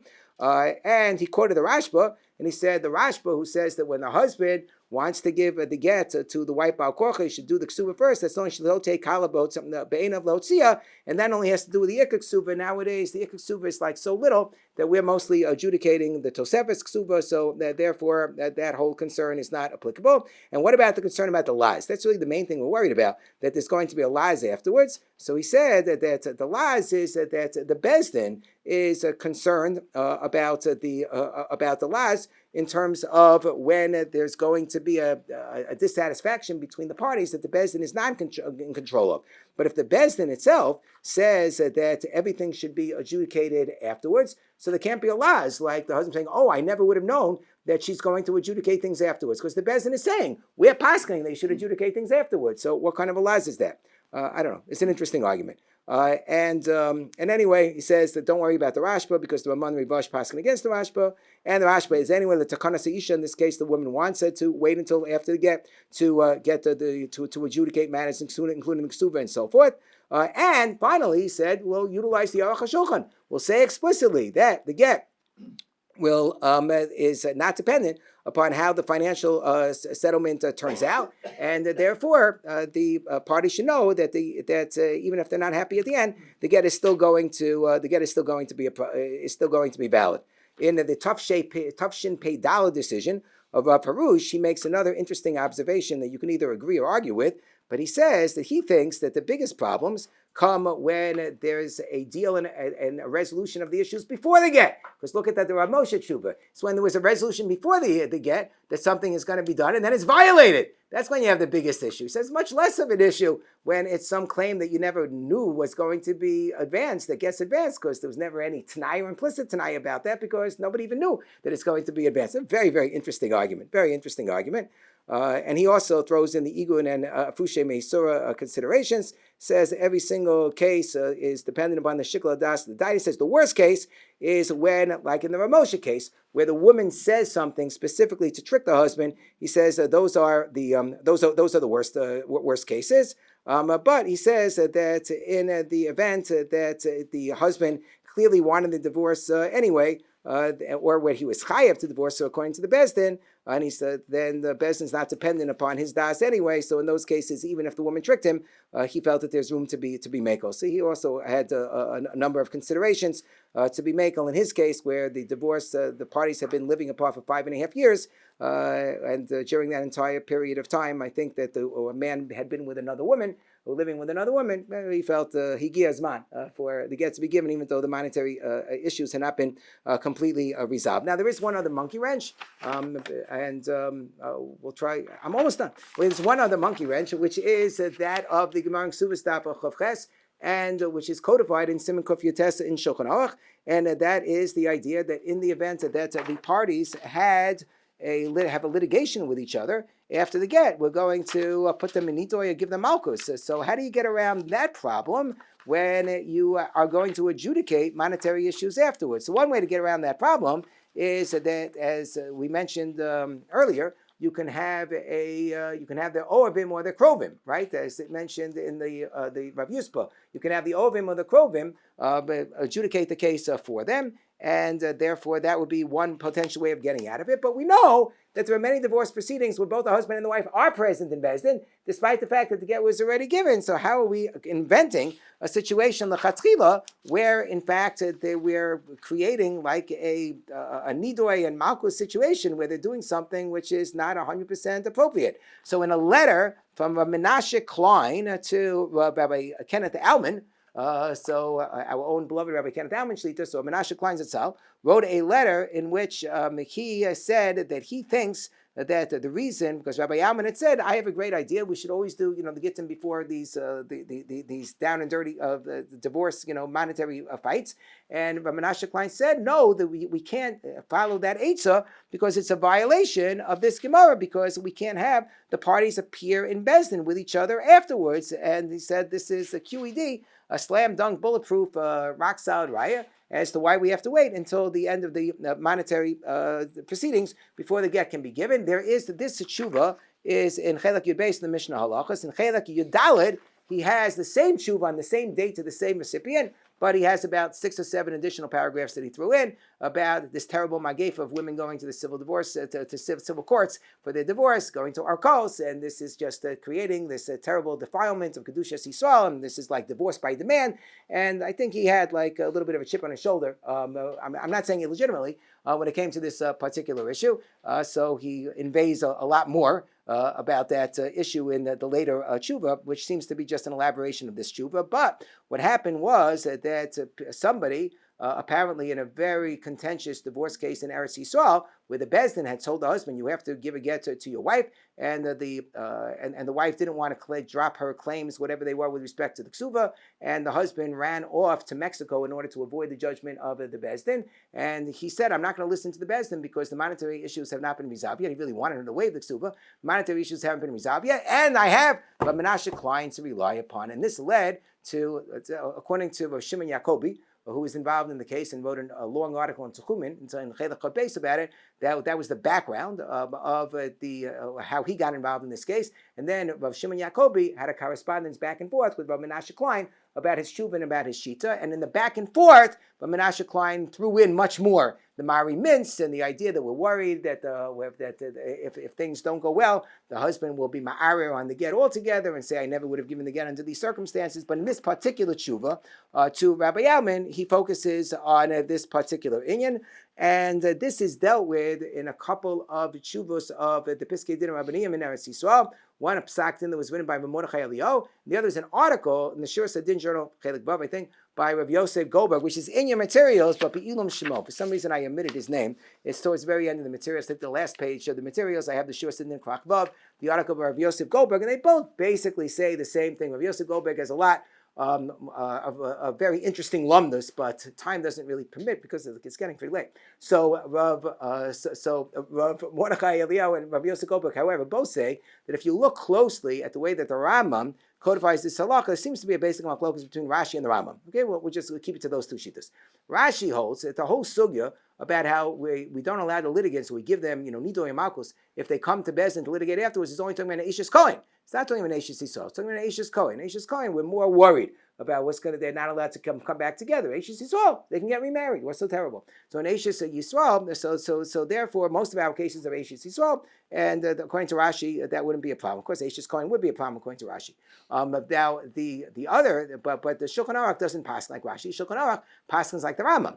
The Rambam has this in two different places. He has in Hilchos Yisuribia, and he has this halacha also in Hilchos Talmud Torah, because he talks about here 24 things that we are menad the person for, and both are codified in Shulchan Aruch. In Siman Yud, Siman Kuf Yotes, we have with respect to a woman who had husband had borrowed money from his wife's nichsei milug, and now they're adjudicating in Bezdin. And in Hilchos Talmud Torah, it has to do with if they started a shutfus or a mekach or memker together. So the Kesef Mishnah there, Kesef Mishnah, aka Shulchan Aruch, there in Hilchos Talmud Torah says we're talking about a loan. We're talking about either a mekach or memker or a shutfus, clearly that they entered into after the marriage, and so too the loan case, which is discussed, is also talking about a loan that took place after the end of the marriage. So since the Shulchan Aruch is following presumably what he holds in the Kesef Mishnah, so therefore he says that even though it's not so explicit in Hilchos Gittin and Siman Kuf Yotes as it is in Hilchos Nidoy in Siman Shin Lamed Daled in Yoredeya, nonetheless, just like over there, it's talking about a partnership and the like that they entered into after the divorce. So too here we're talking about a loan transaction after the divorce. But if they're adjudicating just the divorce matters that all got started before the divorce, so then there was never any Isser altogether. And it doesn't matter, Eishes Yisrael, Eishes Kohen, this is all completely permissible the way that the Rambam paskins, and therefore you don't have to worry about that. So that's how they both disposed of this particular issue. Very creative. Is it 100% muchwach? I don't know, but it's very creative. And you can also say, ein lan koach lahamidas al tilam when it comes to some of these cases. And lemaisa in a bezin setting, we're going to avoid yichud, and there are going to be other people around. And if we decide not to give nidoy, we can decide not to give nidoy. All right. Now, in the correspondence that with Rav Shimon Yacobi, so Shimon Yacobi makes a very interesting point to Rav Menashe Klein about when he talks about how it's never done to do mamonus after the get. So he points out that the Ramah himself has a rivash that he quotes in Siman Kuf Mem Aleph in Shulchan Aruch, where the rivash clearly says that if you had a case where the husband was sending a get al yedei shliach, and when he sent the case al yedei shliach, this is in source 20 in the materials, he said that he wanted the wife to be mocheles, her called zuchush sheyesh la alav, whatever skush she has upon him. So the question is, what's the interpretation? Do we include in that zuchus any matanos, that she claims that she was entitled to, that she was given, or does it only include the things that are the within the ksuva and the Tosefes ksuva and in that framework? So the Rivash says he doesn't think it includes matanos, but the best way to avoid the issue is that she should just use the exact same language that the husband imposed, kol schus sheyesh la alav, and then afterwards, after she receives the get, titonim omal b'chlal. Then they can adjudicate what's included in that waiver and what's not included in that waiver. Isn't that beautiful? So therefore, it's very clear from the Ramah Paskin to Rivash, there are situations where we paskin even nowadays, where the Ramah presumably is not going against whatever you wrote in the Seder Get, although Menashe Klein suggests that in one explanation. Oh, well, then afterwards he overruled what he wrote earlier in the Seder Get, but here he clearly does allow for later adjudication. But then afterwards, if Klein said, I have a better answer. My better answer is that the Rivash does not disprove me, he proves me. Because the Rivash says the whole thing has to be, she has to be mochelas, exactly what he requested. You have to have had a disposition. He says there's a difference between a disposition of the issues and an enforcement of the issues. I'm not saying you have to enforce the issues before they get. I'm just saying you have to dispose of the issues before they get. And then he came up with another distinction, which I have to admit I didn't understand at all, which is that no, you only have to take care of matters that relate to like the marital assets. But this wasn't a marital asset. This was like a separate gift relating to a niksei, melug, and so forth. That's an extraneous item. Extraneous items, of course, you could deal with afterwards. So I didn't understand exactly how to make that particular distinction. But anyway, there was a very spirited correspondence, shall we say, between the two of them. I think that the practice of the Batei Din of Rabbaniyim more and more is along the lines not like Menashe Klein, and so too the practice of Batei Din here in America is not like that either. But to follow the Aruch HaShulchan's formulation and to make sure there's an understanding to monetary issues that haven't been resolved yet, that how they are going to be resolved is not going to affect the legitimacy of the get. Now, the last point that Rabbi Leibish Landesman said to me, that even though there are concerns sometimes when you might have, let's say, a settlement where there is a get that is part of the settlement, because this is one of the ways in which people will negotiate, that they'll negotiate like a settlement, and part of the settlement is that the husband has to give a get. And that's always a little bit of a concern, because let's say they settle all divorce issues, and then the husband has to give a get 30 days later, but he doesn't want to. Legally, that's very difficult to enforce. And even if you enforce it legally, it creates halachic problems if you're going to have a court coerce him. So it actually ends up being much better that you have the get given beforehand rather than afterwards, like the Rav Henkin proposal. I once spoke to Rav Tzvi Gartner, Shlita, and I asked Rav Tzvi Gartner about, which is not an uncommon situation, where the husband wants to adjudicate the case completely in the Beis Din, and the wife just wants to get. And the husband says, I want a seruv issued against my wife because she's only interested in coming to the Beis Din to get, and she refuses to come to the Beis Din with respect to any other monetary issues. So I asked Tzvi Gartner, can I do the following? Can I apply a principle of nikah ish me'avon? That yes, of course, the husband's entitled to a seruv if he's going to have clean hands himself. Now I'll say to the husband, you want a seruv against your wife? No problem.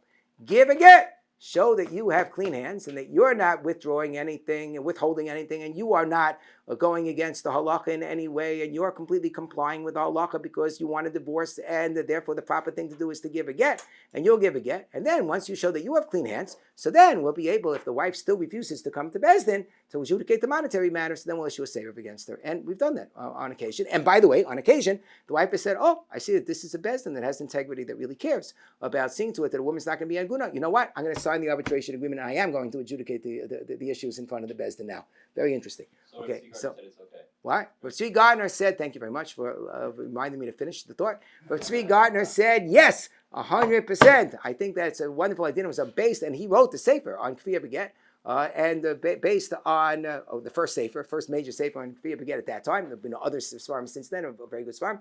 So based on that advice, that we adopted that as our policy. So the other thing, in terms of the right way to draft the settlement agreement, so Rabbi Landesman said to me that the best thing is that if you stipulate that the get is going to be given together with an integrated marital settlement agreement, that you're settling all the issues, and part of the settlement of all the issues is that the get is being given as well, That's not an agreement that you need to be matir neder or undo that agreement, because that's exactly the whole point. Like the Marimin says, the whole point is that we want to have everything settled at the time of the get. So if you have a settlement agreement like that, it says we've settled everything else, and together with that settlement, we're also going to the get. So matov ma'anoim, that's actually a very good idea. So based on that advice, I drafted together with, there was some Jewish lawyers organization in Long Island that Rabbi Moshe Portnoy Zatzal had asked me to speak to in the early 2000s or so. And together with Rabbi Portnoy, I drafted this agreement called Removal of Barriers to Remarriage, which is also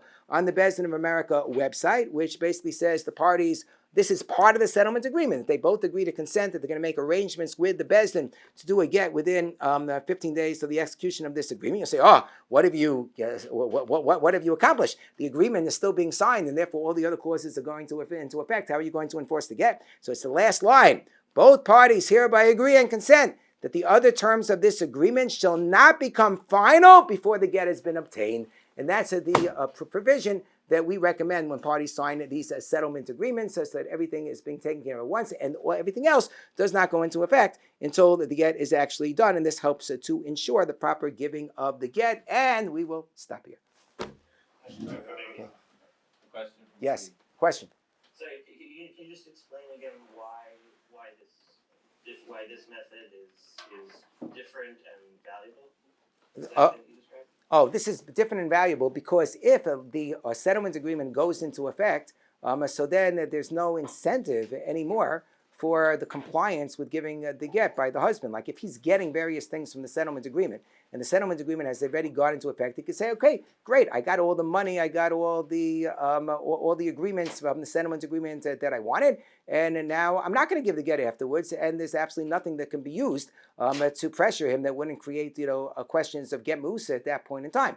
But if the various settlement agreements that he wants, the settlement provisions, he wants them to go into effect because he wants all the arrangements to be finalized and not to go into effect until the get is given. So then he's going to be more likely to cooperate with the get. And since it's part of an integrated agreement that everything is all being resolved at once, it doesn't create any kind of problems from a halakhic perspective to have the get given in that fashion. Got it. Okay. Is it inappropriate for an Beis Din to take the ketubah custody without permission of the wife? Ooh. Take the ketubah custody. I've seen She'll have that. the claim of the ketubah, whether she brings out the ketubah or not.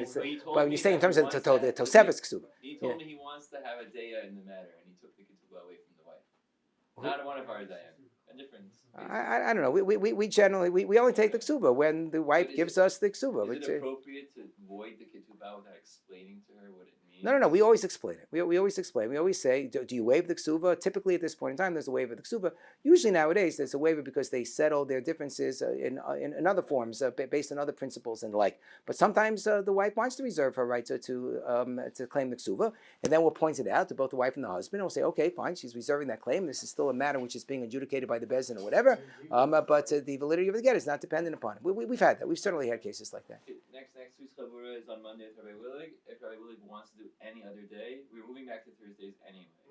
Monday's good. Monday at 3:00, and then the following 3 Thursdays after that, Rabbi Blythe, Rabbi Gachter on the 22nd. Ooh. Give a chavura. Nice. Probably Shemos, and then which is fine. Spend the rest of the year in Shemos is a great idea. And then just to give my opinion, but then Rabbi Reiss will be back on the 29th. Yes, Hashem. Okay, good. Okay. Usually ketubah will be left as a chayv. You mean left as a chov? Like the from the rock. Yeah. Right? The guy should have got in the guy. You leave it as a chayv. It could be. It could be. I mean, that's what the Mordechai talks about. The Mordechai talks about leaving it as a chov. So, yeah. Okay. This is Chana's older sister. Yes.